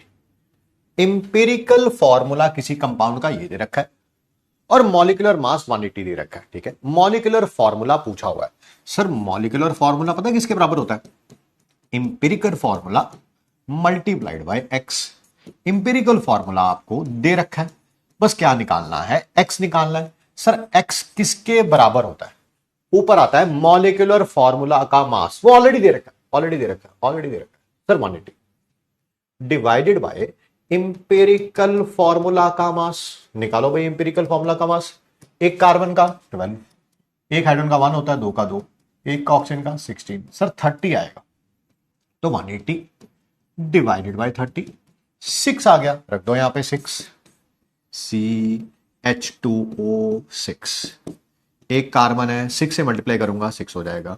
2 हाइड्रोजन है, 6 से मल्टीप्लाई करूंगा 12 हो जाएगा। एक ऑक्सीजन है, 6 से मल्टीप्लाई करूंगा 6 हो जाएगा। आ गया जी, दैट इज C6H12O6। ठीक है, option number C is the correct answer. Absolutely right. पहला क्वेश्चन ही एम्स का क्वेश्चन था। देखते हैं कितने बच्चों ने सही किया है। 75% बच्चों ने सही किया है। बहुत बढ़िया जी, बहुत बढ़िया ना। That is more than enough भाई, मोर देन इनफ। आइए अगला भी क्वेश्चन एम्स का है। 60 gram of an organic compound, कोई ऑर्गेनिक कंपाउंड है, उसका मास 60 ग्राम दे रखा है। उसका वो दे रखा है, उसके अंदर कार्बन कितना है 24 ग्राम, हाइड्रोजन 4 ग्राम, ऑक्सीजन 32 ग्राम। आपसे इंपेरिकल फॉर्मूला पूछा हुआ है। Sir empirical formula find out करने के लिए आपको पहले परसेंटेज पता होनी चाहिए। परसेंटेज को एटॉमिक मास से डिवाइड करना ना, तो परसेंटेज पता होनी चाहिए। क्लास में अगर आप में से कोई ऐसा है जो कहे ओ ये मास परसेंटेज कैसे निकालेंगे कार्बन की, तो इसका मतलब आप कॉपी रिवाइज नहीं करके आए हैं, नहीं रिवाइज करके आए हैं जी, ठीक है। मास परसेंटेज कैसे निकालेंगे, ऊपर कार्बन का मास होगा डिवाइडेड बाय टोटल मास होगा। टोटल 60 दे भी रखा है, नहीं तो यहां से भी कर सकते थे, 24 प्लस 24 28 प्लस 32 60 आना था सर, इनटू 100। ये 2 पे, ये 5 पे, ये 20 पे, 40% आ जाएगा सर, 40%। मास परसेंटेज हाइड्रोजन की, ऊपर हाइड्रोजन का मास, नीचे टोटल मास इनटू 100। 20 के टेबल पे 3 पे और ये 5 पे। 20 को 3 से डिवाइड करो, 6.66 भी कह सकते हो, 67 भी कह सकते हो, 6.7 भी कह सकते हो। मैं 67 कह देता हूं, कोई बहुत बड़ी बात नहीं है। सर ऑक्सीजन का कितना होगा, ऊपर ऑक्सीजन का मास, नीचे टोटल मास इनटू 100, या ऐसे भी बोल सकते हो सर, ऐसे भी बोल सकते हो, कार्बन हाइड्रोजन और ऑक्सीजन तीनों की परसेंटेज मिला के 100 आना है, तीनों की परसेंटेज मिला के 100 आना है। इन दोनों की परसेंटेज पता चल गई है तो इनको 100 में से माइनस कर दो, 100 में से माइनस कर दो, आपको ऑक्सीजन की पता चल जाएगी सर 53.3, नहीं हाँ ये 33 या 34, बात एक ही, 33 कर लेता हूं, चलो ठीक है जी। सर हमें मास परसेंटेज पता चल गई, बहुत बढ़िया। अगर मास परसेंटेज पता चल गई है तो पहला स्टेप क्या था, कार्बन हाइड्रोजन ऑक्सीजन, कार्बन की mass percentage divided by atomic मास 12 होता है, हाइड्रोजन की mass percentage divided by atomic मास 1 होता है, ऑक्सीजन की mass percentage divided by atomic मास 16 होता है। सॉल्व करके देखेंगे, ये 3.33 आएगा, ये 6.66 कह लो, 6.67 कह लो, बात एक ही है, कोई डिबेट वाली बात है नहीं इसमें। और इसको भी सॉल्व करके देखेंगे तो 3.33 आएगा। बताओ जब ये वैल्यूज आ गई थी सर, आपने क्या कहा था, डिवाइडेड बाय स्मॉलेस्ट। ये 3.33 है, ये 6.66 है, ये 3.33 है, सबसे छोटा कौन है सर, 3.33। बेटा उससे सबको डिवाइड कर दो, सबको डिवाइड कर दो, सबको डिवाइड कर दो 3. जो भी सबसे छोटा होगा, जो भी सबसे छोटा होगा उससे सबको डिवाइड कर दो। 1 आ जाएगा, 2 आ जाएगा, 1 आ जाएगा, CH2O, ठीक है जी। एक कार्बन, 2 हाइड्रोजन, 1 ऑक्सीजन। यही है इसका इंपेरिकल फॉर्मूला, यही है इसका empirical formula. Option number A, option number A 62% बच्चों का सही है, इतनी बड़ी कैलकुलेशन होने के बावजूद। Very very good, very good यार, है? लिख लीजिए अगर जिन्होंने कुछ छोटी मोटी चीज ना लिखी हो। और करेंगे क्वेश्चंस, और करेंगे, यहां पर कुछ ना लिखा हो।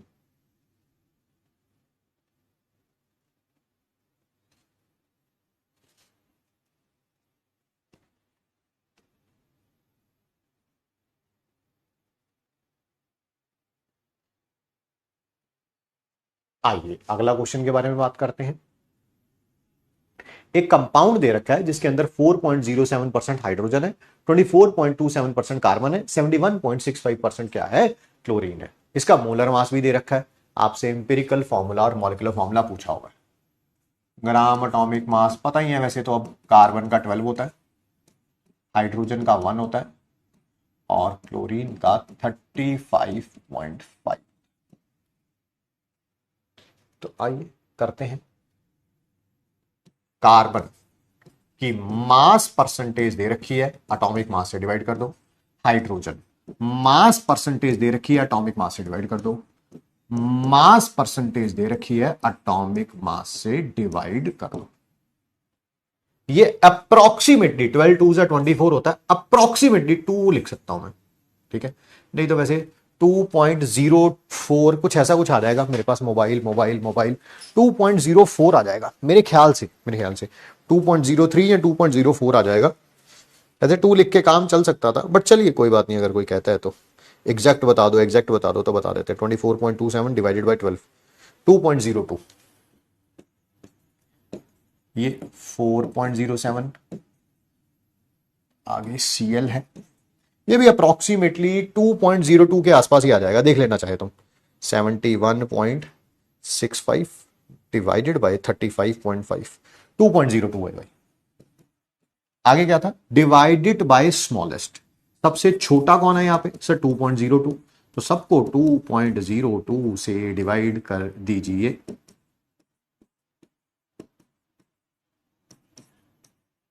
सर जैसे ही 2.02 से डिवाइड करेंगे यहां पर 1 आ जाएगा, 1 आ जाएगा, ये अप्रोक्सीमेटली 2 आ जाएगा। सर 2.01 अरे ठीक है यार, 2 आ जाएगा बहुत। क्या यही हो गया, क्या यही हो गया एम्पिरिकल फॉर्मूला, यही हो गया एम्पिरिकल फॉर्मूला।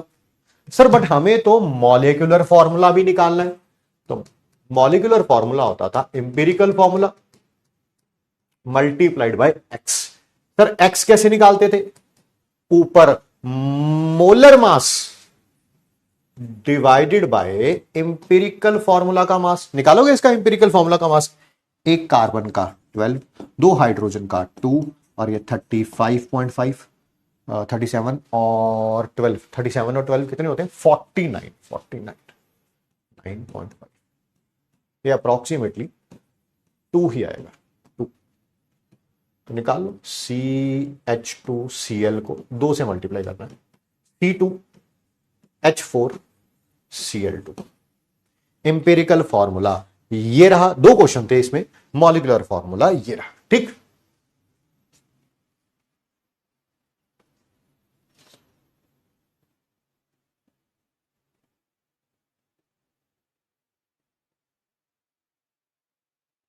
आगे बढ़े,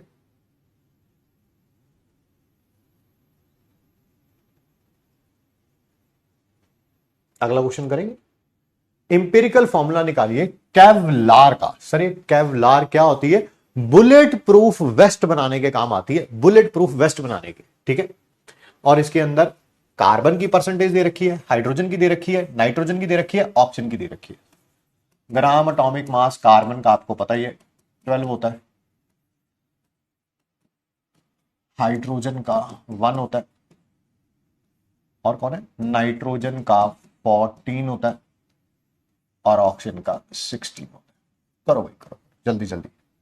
सर पहला स्टेप था परसेंटेज को एटॉमिक मास से डिवाइड करना, परसेंटेज को एटॉमिक मास से डिवाइड करना, परसेंटेज को एटॉमिक मास से डिवाइड करना, और परसेंटेज को एटॉमिक मास से डिवाइड करना।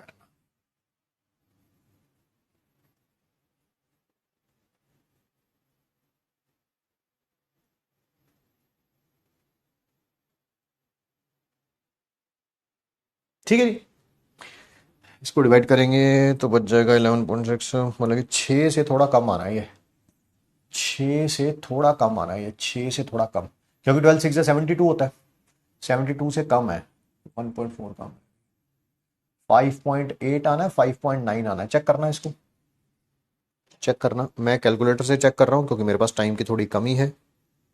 डिवाइडेड बाय 12, 5.88, 5.88, और ये कितना है 4.2, ये भी 1 नहीं 11.8 है,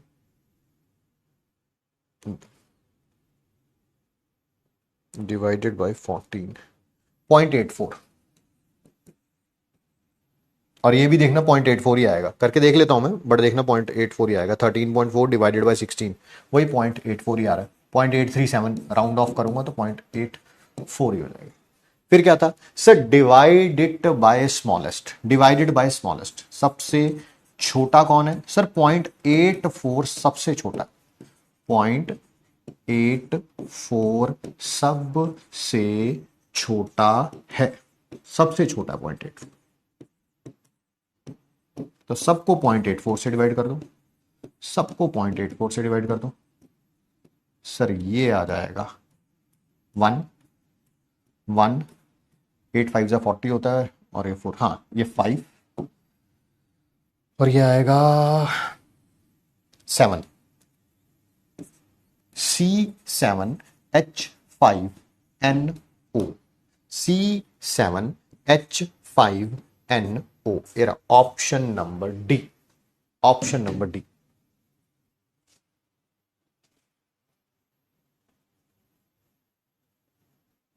डी है, डी।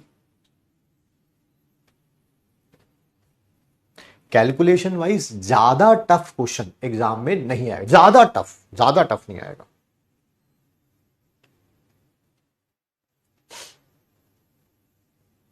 देखिए थोड़ा वैरायटी ऑफ क्वेश्चन करते हैं, थोड़ा हट के क्वेश्चन करते हैं, ताकि देखते हैं मास परसेंटेज कितने जाने रिवाइज करके आए हुए हैं।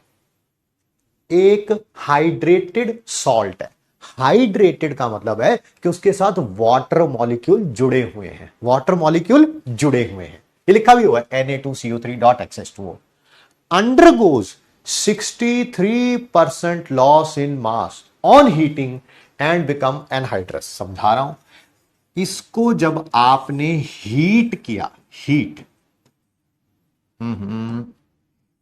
किया तो 63% लॉस हुआ मास का, 63%, जितना मास था उसका 63% चला गया और ये एनहाइड्रस बन गया, मतलब पानी उड़ गया, पानी उड़ गया, ये बोलेंगे एनहाइड्रस, एनहाइड्रस, ठीक।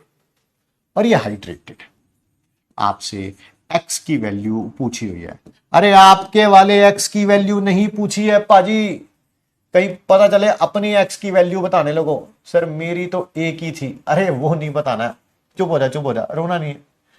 इसका ग्राम मॉलिक्यूलर मास क्वेश्चन में गिवन होगा 60 और 46, 106 होता है।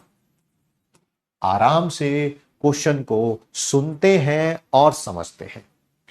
इसका 63% जो है, इसका 63% जो है, क्या वो इसी का मास है? बोलो हां या ना, यस और नो, यस और नो। इसका 63% मास, 63% मास क्या इसी का मास है? बोलो यस और नो।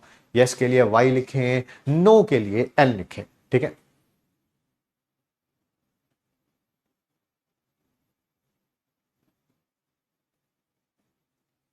ये कौन लिख रहा है? कह रहा है sir no X only Y.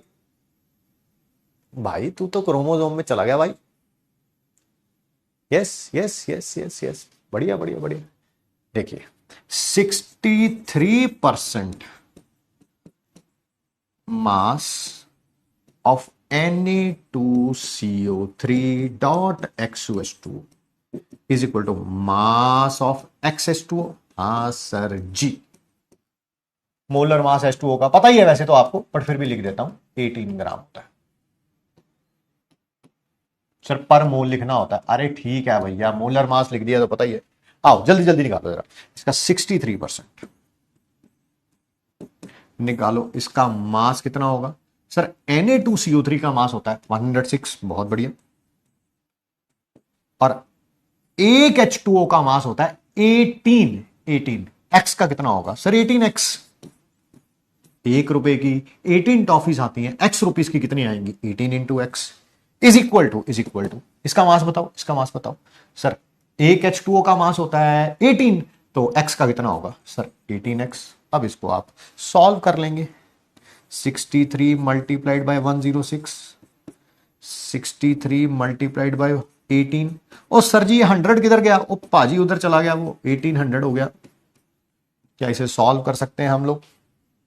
63 into 106, ऐसे क्वेश्चन को मैं कैसे सॉल्व करूंगा? 63 को 106 से मल्टीप्लाई करना है, 63 को पहले करूंगा 100 से, सर हो जाएगा 6300। फिर 63 को करूंगा 6 से, सर कैसे करोगे 63 को 6 से? अरे पहले 60 को 6 से करूंगा 360, और फिर 3 को 6 से करूंगा सर 18,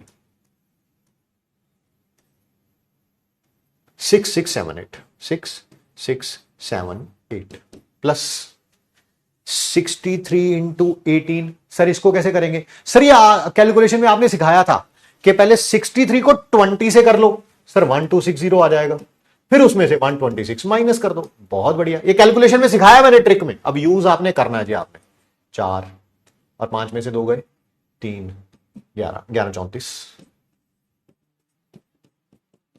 1800x, एक तरफ 6678, 1800x में से 1134x माइनस कर देंगे तो बच जाएगा 536, यही होगा 566,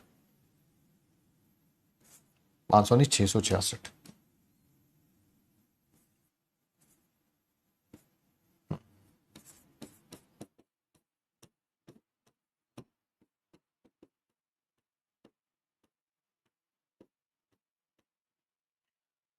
अगर ये 6660 होता तो ये अप्रोक्सीमेटली तो 10 आता, तो ये 6660 के आसपास ही तो है। हाँ तो सर अप्रोक्सीमेटली 10 आ जाएगा, अप्रोक्सीमेटली 10 आ जाएगा, ऑप्शन नंबर ए। सर मैं तो आपसे बहुत ज्यादा स्मार्ट हूं, मुझे तो ये ऑलरेडी पता था कि Na2CO3 के साथ 10H2H2 होते हैं, तो सर मैंने तो वहीं से आंसर लगा दिया 10। बेटा आप मुझसे ज्यादा स्मार्ट हैं, मैं आपके जितना स्मार्ट नहीं हूं, क्योंकि पेपर में ऐसा हो सकता है कि क्वेश्चन Na2CO3.6H2O पे दिया होता है ना, तब फिर मैं आपकी स्मार्टनेस धरी धरी रह सकती थी।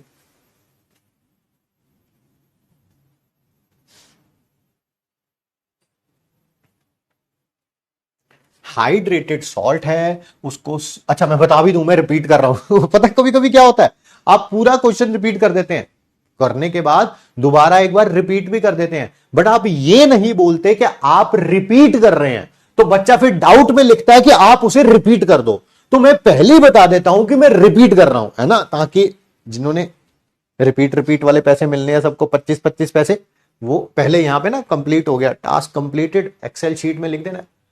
हाइड्रेटेड सॉल्ट है ये, उसको 63% लॉस हो जाएगा मास का अगर उसको हीट किया जाएगा तो। ठीक है सर, इसको हीट किया, 63% लॉस हो गया और वो क्या बन गया, एनहाइड्रस बन गया, सारे पानी के मॉलिक्यूल चले गए। ठीक है सर, ठीक है, तो इसका 63% मास जो होगा वो इसी का मास होगा। यस, वही लाइन मैंने लिख दी है यहां पे, इसका 63% mass is equal to mass of XH2O।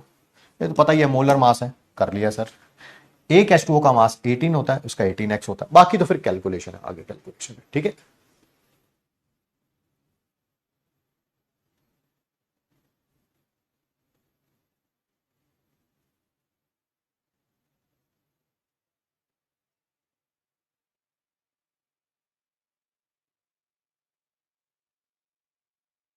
कर लिया, आगे बढ़े,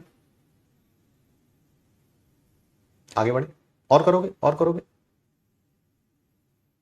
एक ऐसा क्वेश्चन करते हैं, एक ऐसा क्वेश्चन करते हैं जो कि बिल्कुल I would say class 9th का क्वेश्चन है, क्लास 9th का, 10th का भी नहीं कहूंगा, क्योंकि मुझे याद है मैंने 9th में पढ़ा था यह कॉन्सेप्ट ना। तो सर आपने भी ना, हमने भी 9th में पढ़ा होगा, बिल्कुल, एटम एंड मॉलिक्यूल है ना वो 9th में, उसी का कॉन्सेप्ट है, बट एक फिर भी क्वेश्चन बन सकता है। मैंने कहा चलो कर लेते हैं, करने में क्या जा रहा है, आराम से सुनते हैं, समझते हैं। मैंने क्लास 9th में पढ़ा था एक चीज, अगर आपको ने भी पढ़ी होगी तो यस लिख दिएगा चैट बॉक्स में, कि जैसे मान लो Na के ऊपर चार्ज होता है +1, Cl के ऊपर होता है -1, तो इनका कंपाउंड का फॉर्मूला कैसे बनेगा, इसका चार्ज नीचे, इसका चार्ज नीचे, और फिर ऐसे करते थे। हाँ, Na भी कितने होंगे 1 और Cl भी कितने होंगे 1, ऐसे कैल्शियम का भी ऐसे ही था, इसका चार्ज यहां, इसका चार्ज यहां, ये क्रॉस मल्टीप्लाई कर देते थे, कैल्शियम 1 होगा, क्लोरीन 2 होंगी। याद है, याद है, कुछ याद है, याद है, याद है, याद है? हाँ सर याद है, उसी के ऊपर क्वेश्चन है ये, उसी के ऊपर। Element A is tetravalent, tetravalent का मतलब है 4 बॉन्ड बना सकता है, 4 बॉन्ड बना सकता है। तो ए के ऊपर या तो 4 पॉजिटिव आएगा या 4 नेगेटिव आएगा, पता नहीं है, वो तो इलेक्ट्रॉन लूज करके बनाया या गेन करके बनाया, मेरे को नहीं पता ना, तो मैं 4 पॉजिटिव लिख लेता हूं, मर्जी मर्जी आप। नहीं सर मैंने 4 नेगेटिव लिखना है, 4 नेगेटिव लिख ले यार, बहस नहीं करनी बस। ठीक है, दूसरा एलिमेंट बी है जो डाईवैलेंट है, जैसे टेट्रा का मतलब होता है 4, मैं लिख देता हूं, मोनो का मतलब होता है 1, डाई या बाई का मतलब होता है 2, ट्राई का मतलब होता है 3, टेट्रा का मतलब होता है 4, पेंटा का 5 एंड सो ऑन। और बी क्या है? डाई वैलेंट है। डाई का मतलब है 2 इलेक्ट्रॉन लूज करेगा, या सॉरी 2 चार्ज आएगा, या तो 2 पॉजिटिव आएगा या नेगेटिव आएगा, मुझे नहीं पता। ठीक है, मैं 2 नेगेटिव मान लेता हूं। क्यों? 2 पॉजिटिव नहीं मान सकते? नहीं बेटा, एक पॉजिटिव मानना है, दूसरा नेगेटिव मानना है। इसे नेगेटिव मान लो, इसे पॉजिटिव मान लो, चल जाएगा, चल जाएगा, पर दोनों पॉजिटिव नहीं, दोनों नेगेटिव नहीं। ठीक है, फॉर्मूला बताइए। ये ए या 4 यहां लिखूंगा, 2 यहां लिखूंगा, क्रॉस मल्टीप्लाई करूंगा, सर आ गया A2B4। सिंपलेस्ट रेशियो में लिखना होगा तो AB2, पता ही है 2 और 4 किसके टेबल में आ सकते हैं? सर 2 के टेबल में आ सकते हैं, तो आंसर होगा AB2। AB2 नाइन्थ क्लास का क्वेश्चन है। ठीक है, बट फिर भी मैंने कहा एक बार कर लेते हैं यार, उसमें कौन सी बड़ी बात है, कोई टेंशन वाली बात है ही नहीं। आगे बढ़े।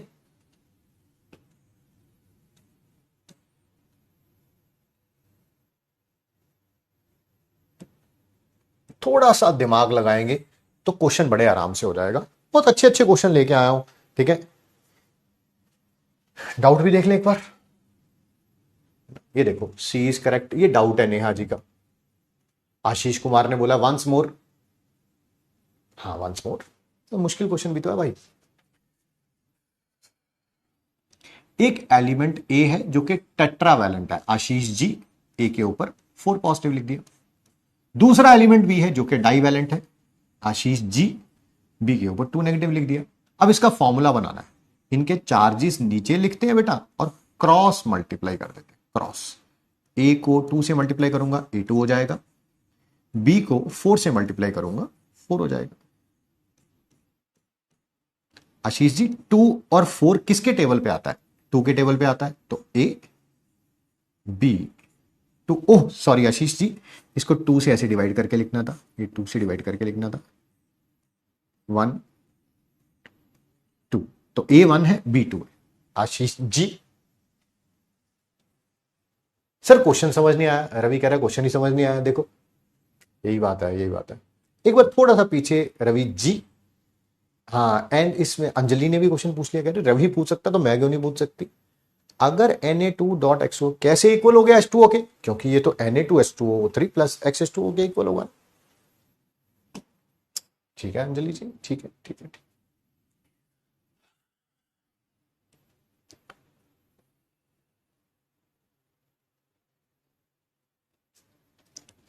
ये एक हाइड्रेटेड सॉल्ट है अंजलि जी। जब इसको हीट किया जाता है तो 63% मास इसका उड़ गया, गया, खत्म, टाटा, बाय बाय। कहां गया, कहां गया? उसने बोला वो देखो एनहाइड्रस हो गया। एनहाइड्रस मतलब सारा पानी था, वो पानी पानी उड़ गया। आज अंजलि जी, आज आप क्या करिएगा, एक बर्तन लीजिएगा, उसके अंदर थोड़ा सा पानी डालिएगा, उसे धूप में रख दीजिएगा। थोड़ी देर बाद आप देखेंगे पानी खत्म, टाटा, बाय बाय हो जाएगा। वही यहां पे हुआ है, वही यहां पे हुआ है, वही यहां पे हुआ है। ठीक है, तो इसका 63% जो है वो मास ऑफ वाटर है। फिर आगे कैलकुलेशन है ना? युवराज जी ने पूछा, कह रहे अगर पॉली हुआ तो फिर आंसर नहीं दे सकते आप, इंफॉर्मेशन पूरी है ही नहीं। पॉली का मतलब होता है कुछ भी हो सकता है, 2 से ज्यादा, 3 से ज्यादा, 4 से ज्यादा। तो अच्छा क्वेश्चन है युवराज, आई लाइक इट, है ना, दिमाग लगा के क्वेश्चन पूछा आपने। ठीक है, बट फिर मैं अभी तक तो आंसर नहीं दे सकता, अभी तक तो आंसर नहीं दे सकता। कुछ और इंफॉर्मेशन होती तो फिर मैं दे सकता। Good question, I like it. है, इस क्वेश्चन में आपको कैसे पता चला कि इक्वेशन वो ही बनेगी जिसमें 63% मास आएगा? है ना, आनस जी ने पूछा, है ना, ये भी बात सही है। कह रहे आपको कैसे पता चला? ये लिखा हुआ है एक्चुअली, मुझे पता इसी क्वेश्चन से चला, कोई मेरे को भगवान ने आके नहीं बताया, इन यहीं पे पता चला। हीट करने पर वो एनहाइड्रस हो गया। एनहाइड्रस का मतलब है पानी चला गया, तो इसमें से पानी चला जाएगा तो यही बचेगा। और क्या बचेगा? और क्या बचेगा? एनहाइड्रस क्या होता है? प्यारे जी पूछ रहे हैं, प्यारे जी, MD प्यारे, नाम बड़ा अच्छा है यार तुम्हारा, मतलब कि क्या कह रहा है। एनहाइड्रस क्या होता है? जिसमें पानी नहीं होता है उसे बोलते हैं एन हाई ट्रस। ठीक है, और कोई, और कोई, और कुछ डाउट्स का क्या है? देखिए डाउट्स तो चलते रहेंगे। देखिए टू डू है ना, लिखना स्टडी था, है ना, वही है। सर एग्जाम्पल तो CH2 होगा, जो आप बोले थे कार्बाइड का। भाई तुम तो कहीं और ही चले गए। वाई वी टेक मार, है ना। देखिए चलता रहेगा, चलता। टॉपिक जब मुश्किल होता है तो देखिए डाउट्स तो आते हैं यहां पे। इसमें आपकी गलती नहीं है, हमारी गलती।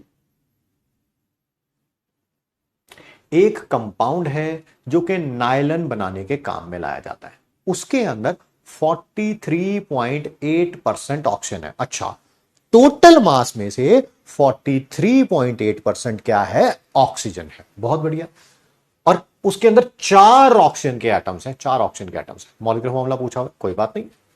43% molecular mass, let molecular mass of compound is equal to x ग्राम।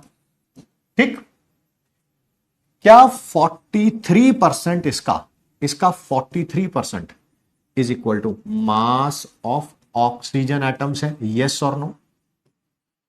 आप लिखा हुआ है यहां पे, मेरी बातें मत मानिए, यहां पर लिखा हुआ है। एक नायलॉन के अंदर 43% ऑक्सीजन होता है, ठीक है। नायलॉन का मास x मान लिया, उसका 43.8% ऑक्सीजन होगा। क्या उस ऑक्सीजन होगा? ऑक्सीजन, ऑक्सीजन, ठीक है। क्या 43.8% ऐसे ही लिखा जाएगा? Yes sir. Mass of oxygen atoms कैसे पता चलेगा? इसके अंदर 4 ऑक्सीजन के एटम्स है। क्या एक ऑक्सीजन के एटम का मास 16 होता है, तो 4 का कितना होगा? 4 इंटू 16, 43.8x, 16 फोर जा 64, 64 को 100 से मल्टीप्लाई कर देंगे, 6400। x किसके बराबर आ जाएगा? 6400 डिवाइडेड बाय 43.8, 43.8। अब साफ पता चल रहा है कि 100 समथिंग होगा, बट 100 समथिंग कितना होगा? देखो ये तो आंसर नहीं हो सकता, ये नहीं हो सकता, इन्हीं दोनों में से कोई आंसर है। अगर ये 48 होता, 48 होता, 48 होता, तो वो 3 पे आ जाता, 16 के टेबल में वो 400 पे आ जाता, तो 400 डिवाइडेड बाई 3 133 होता, 133। बट डिनोमिनेटर 48 से छोटा है, तो 133 से बड़ा आंसर आएगा, यानी कि 146 है इसका आंसर। 146, 146 है।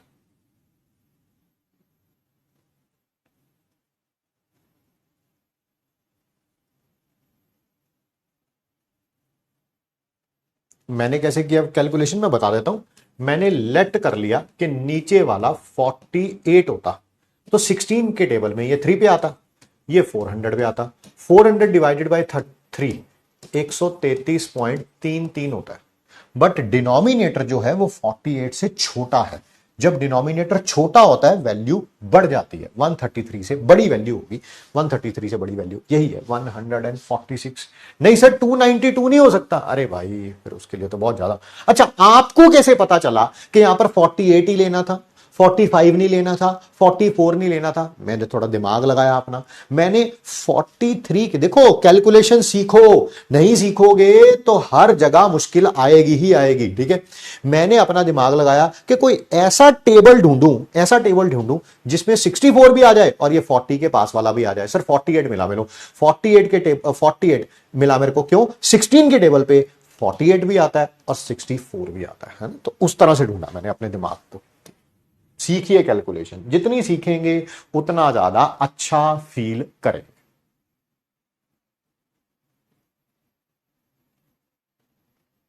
सर 44 भी ले सकते थे, ट्राई कर सकते। जबरदस्त क्वेश्चन है, जेई मेंस का PYQ है ये। नीट के पीवाईक्यू में कराता हूं, बट कई बार मैं जानबूझ के वो हटा देता हूं उसको कि वो नीट का पीवाईक्यू है। उसका कारण बताता हूं, कई बार हटा देता हूं मैं, ठीक है। उसका कारण बताता हूं क्यों। कई बच्चों के पास पीवाईक्यू की किताब होती है, अगर मैं बता दूंगा कि ये क्वेश्चन सीधा पीवाईक्यू का है, तो वो सीधा क्वेश्चन देखते हैं, किताब खोलते हैं, आंसर बी है, आंसर बी चापना शुरू कर देते हैं उसमें। तो वो स्थिति ना हो, इसी कारण मैं लिखता नहीं हूं। कई बार लिख भी देता हूं, ऐसी बात नहीं है, बट बहुत अच्छा क्वेश्चन है, बहुत प्यारा क्वेश्चन है, ध्यान से सुनो और समझो, है ना। चैट बॉक्स कर देते हैं बंद, ताकि सबका ध्यान इधर पड़ जाए।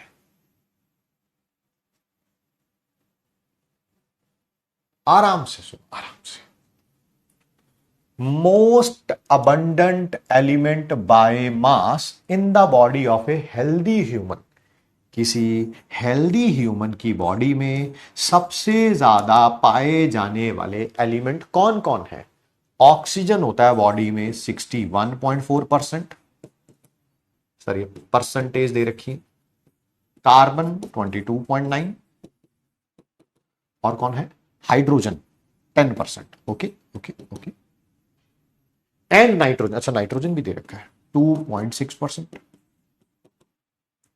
The weight which a 75 kilogram person would gain if all the hydrogen atoms are replaced by D atoms। यहां D आ रहा है, D। इस हेल्दी ह्यूमन जिसका मास 75 kg है, इसमें से सारा हाइड्रोजन निकाल लो और उसकी जगह ड्यूटीरियम डाल दो, बताओ उसके मास पे क्या फर्क पड़ेगा। सर इसके अंदर हाइड्रोजन है कितना, 10%। मास ऑफ हाइड्रोजन है कितना, 10%। 10% ऑफ 75 रिमूव कर दिया sir, 7.5 kg। Mass of human कितना हो जाएगा, जब आपने हाइड्रोजन को रिमूव कर दिया, था कितना 75, उसमें सारा हाइड्रोजन बाहर निकाल दिया, 7.5 कम हो जाएगा, 67.5 हो जाएगा। और उसके अंदर क्या डाल दिया, ड्यूटीरियम डाल दिया। क्या डाल दिया, ड्यूटीरियम डाल दिया। देखो हाइड्रोजन का मास होता है 1, ड्यूटीरियम का मास होता है 2। इसका एक एटम निकाल के एक एटम इसका डालोगे, क्या मास डबल हो जाएगा। बोलो जल्दी जल्दी। इसका एक एटम निकालोगे तो एक कम हो जाएगा, इसका एक एटम डालोगे तो मास 2 बढ़ जाएगा। Mass of human when the added 75 में से 7.5 कम हुआ था, ऐड कितना होगा, उसका डबल। क्या 82.5 आ जाएगा, 82.5 आ जाएगा, 82.5 आ जाएगा। एक एटम हाइड्रोजन का हटाऊंगा तो मास 1 कम होगा, उसकी जगह एक ड्यूटेरियम का डालूंगा तो डबल ऐड होगा। डबल जितना कम हुआ है उसका डबल ऐड होगा, जितना कम हुआ है उसका डबल ऐड होगा। क्या ये सबको क्लियर है। यस के लिए सिर्फ वाई लिखें, नो के लिए एन लिखें। और जो लिखना चाहते हैं रिपीट, मैं रिपीट कर रहा हूं आपके लिए, सिर्फ आपके लिए, आपकी सेवा में सदैव तत्पर अमित महाजन सर, है ना। आइए, most abundant element by mass in the body of a human adult की बॉडी में ऑक्सीजन इतना पाया जाता है, कार्बन इतना, हाइड्रोजन इतना, नाइट्रोजन इतना। Weight which is 75 kg person would gain, कितना मास गेन होगा 75 किलोग्राम के आदमी का, अगर सारे हाइड्रोजन निकाल के ड्यूटीरियम डाल दिया जाए। हाइड्रोजन एक निकालोगे तो मास 1 कम होगा, उसकी अगर ड्यूटीरियम डालोगे तो मास 2 ऐड होगा। तो हाइड्रोजन था कितना उसके अंदर, 10% था, 10%, यानी कि उसका 7.5 किलोग्राम मास कम हो जाएगा। जितना कम होगा उसका डबल ऐड किया, सर 82.5 होगा।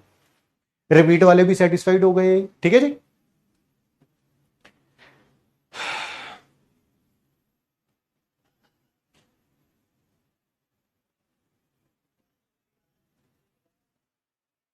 आइए अब आगे बढ़ते हैं।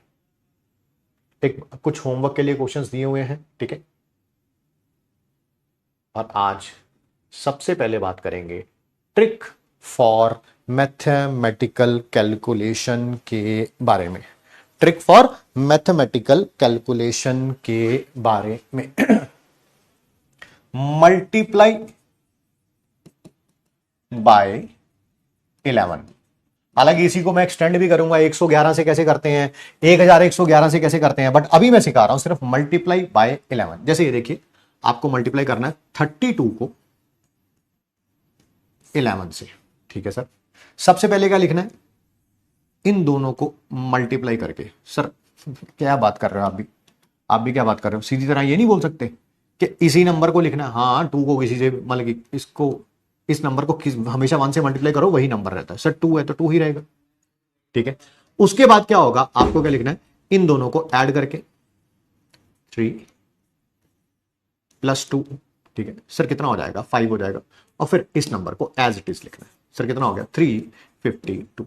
सर एक एग्जांपल और, एक और, बिल्कुल बिल्कुल, आओ ना, आराम से आओ, आराम से आराम से। इस नंबर को एज इट इज लिखना है। लिख दिया सर। इन दोनों को ऐड कर दो, कितना हो गया सर, 7 हो गया। उसको लिख दो, फिर इस वाले को लिखना है। अच्छा अच्छा, ठीक है सर, ठीक है सर। एक और 15, 9 × 11। इस नंबर को एज इट इज लिखना है, लिख लिया। 5 और 9 को ऐड करके लिखना है। सर ये 14 हो गया, 14। 5 और 9 को ऐड करूंगा तो कितना हो जाएगा, 14 हो जाएगा। 14 का यहां पर आप 4 लिखेंगे, 4। सर 1 कहां गया, 1 कहां गया, 5 लिखना था ना, 5 में 1 ऐड कर देना, 5 में 1 ऐड कर देना, 5 में 1 ऐड कर देना। सर ऐसा एक और एग्जांपल कराएंगे ना, आओ। 64 × 11। ठीक है, 4 एज इट इज लिखना है। फिर क्या लिखना था, 6 + 4। सर 10 लिखना था, 10 की जगह क्या लिखोगे, 0। सर ये 1 कहां गया, अरे 6 लिखना था ना, 6 में 1 ऐड कर दो, 704। ठीक है भाई।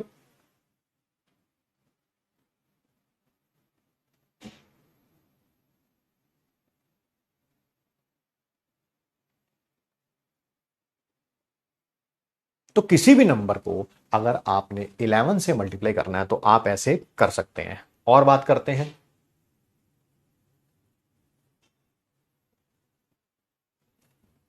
आइए, है ना, आज बात करेंगे हम, आप अपनी कैचिंग पावर को कैसे इंक्रीज कर सकते हैं। क्या क्या मतलब, क्या, पहली बात तो मुझे कैचिंग पावर का मतलब नहीं समझ आया। What do you mean by catching power sir? देखिए, हर एक पर्सन की जो बॉडी होती है वो हर एक टाइम पर इक्वल रिस्पॉन्स नहीं देती है। हमारी ही बॉडी जो है, depending upon that time situation we respond differently. Sir example दीजिए, एग्जांपल, आपके रियल लाइफ के एग्जांपल बड़े काम आते हैं।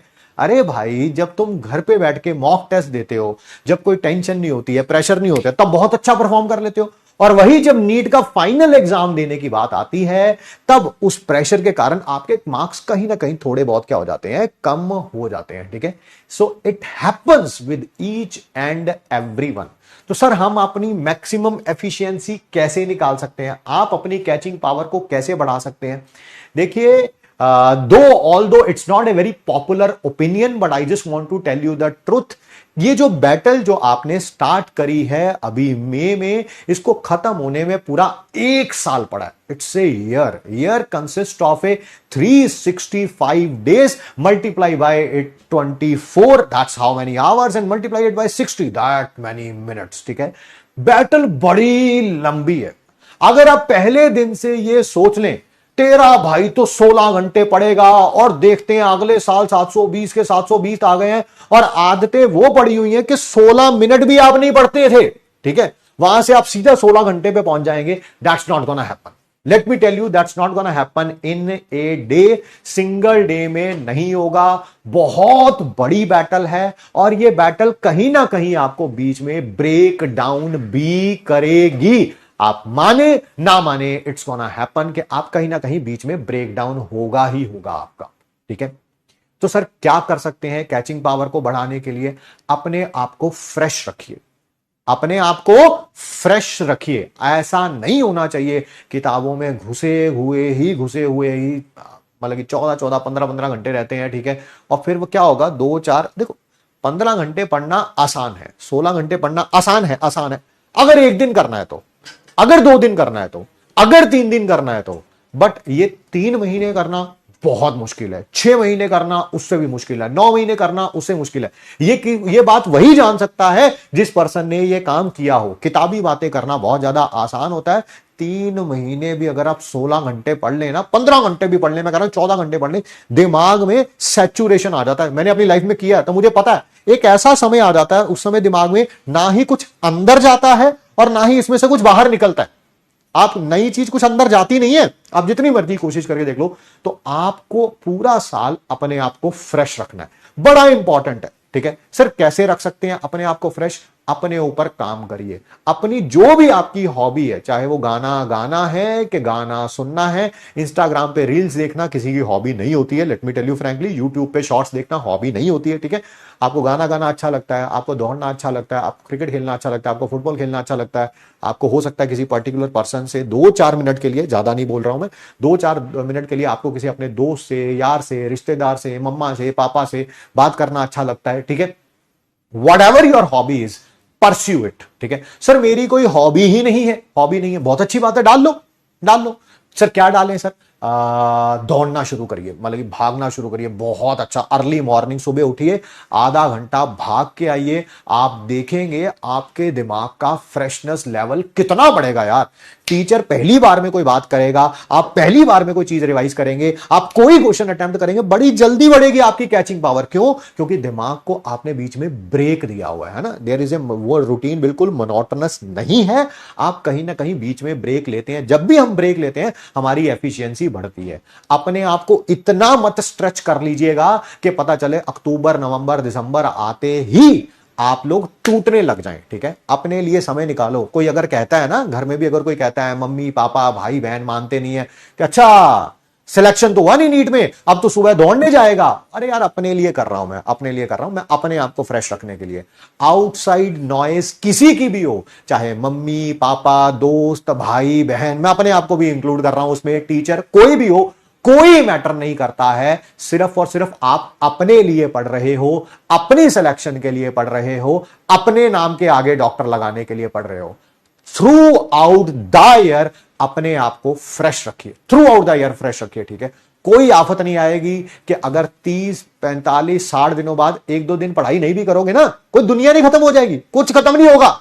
कंडीशन सिर्फ यही है, हमारे पास एबिलिटी टू कम बैक होना चाहिए। अगर आप मान लीजिए 15 मिनट कुछ गाने गा के या सुन के आपको अच्छा लगता है, तो उस 15 मिनट बाद आपको वापस जरूर पढ़ने बैठना है, वो प्रॉब्लम है। प्रॉब्लम ये नहीं है कि गाने सुनना प्रॉब्लम है, आपके पास एबिलिटी टू कम बैक होना चाहिए।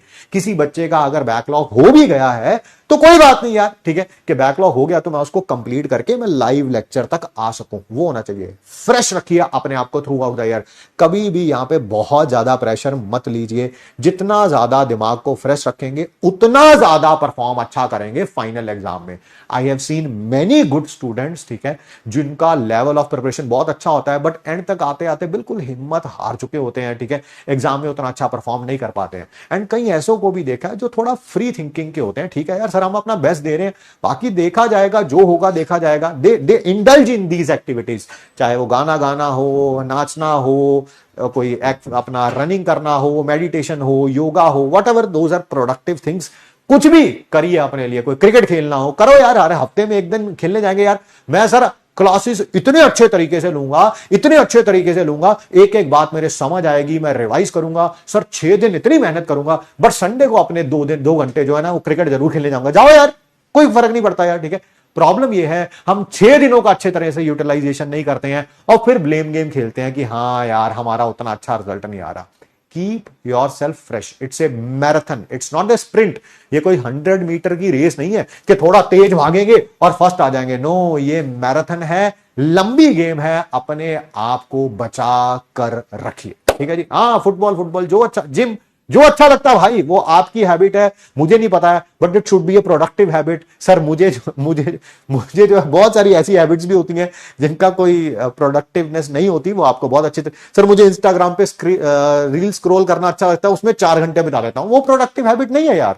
Let's not talk about it, let's not discuss about it. ठीक है, समथिंग प्रोडक्टिव, फिजिकल एक्टिविटी होनी चाहिए, गाना गाओ, नाचो, दौड़ो, भागो, yoga, meditation, football, cricket, whatsoever that is, ठीक है, चेस, व्हाट्सएवर दैट, वो आपको पता होना चाहिए।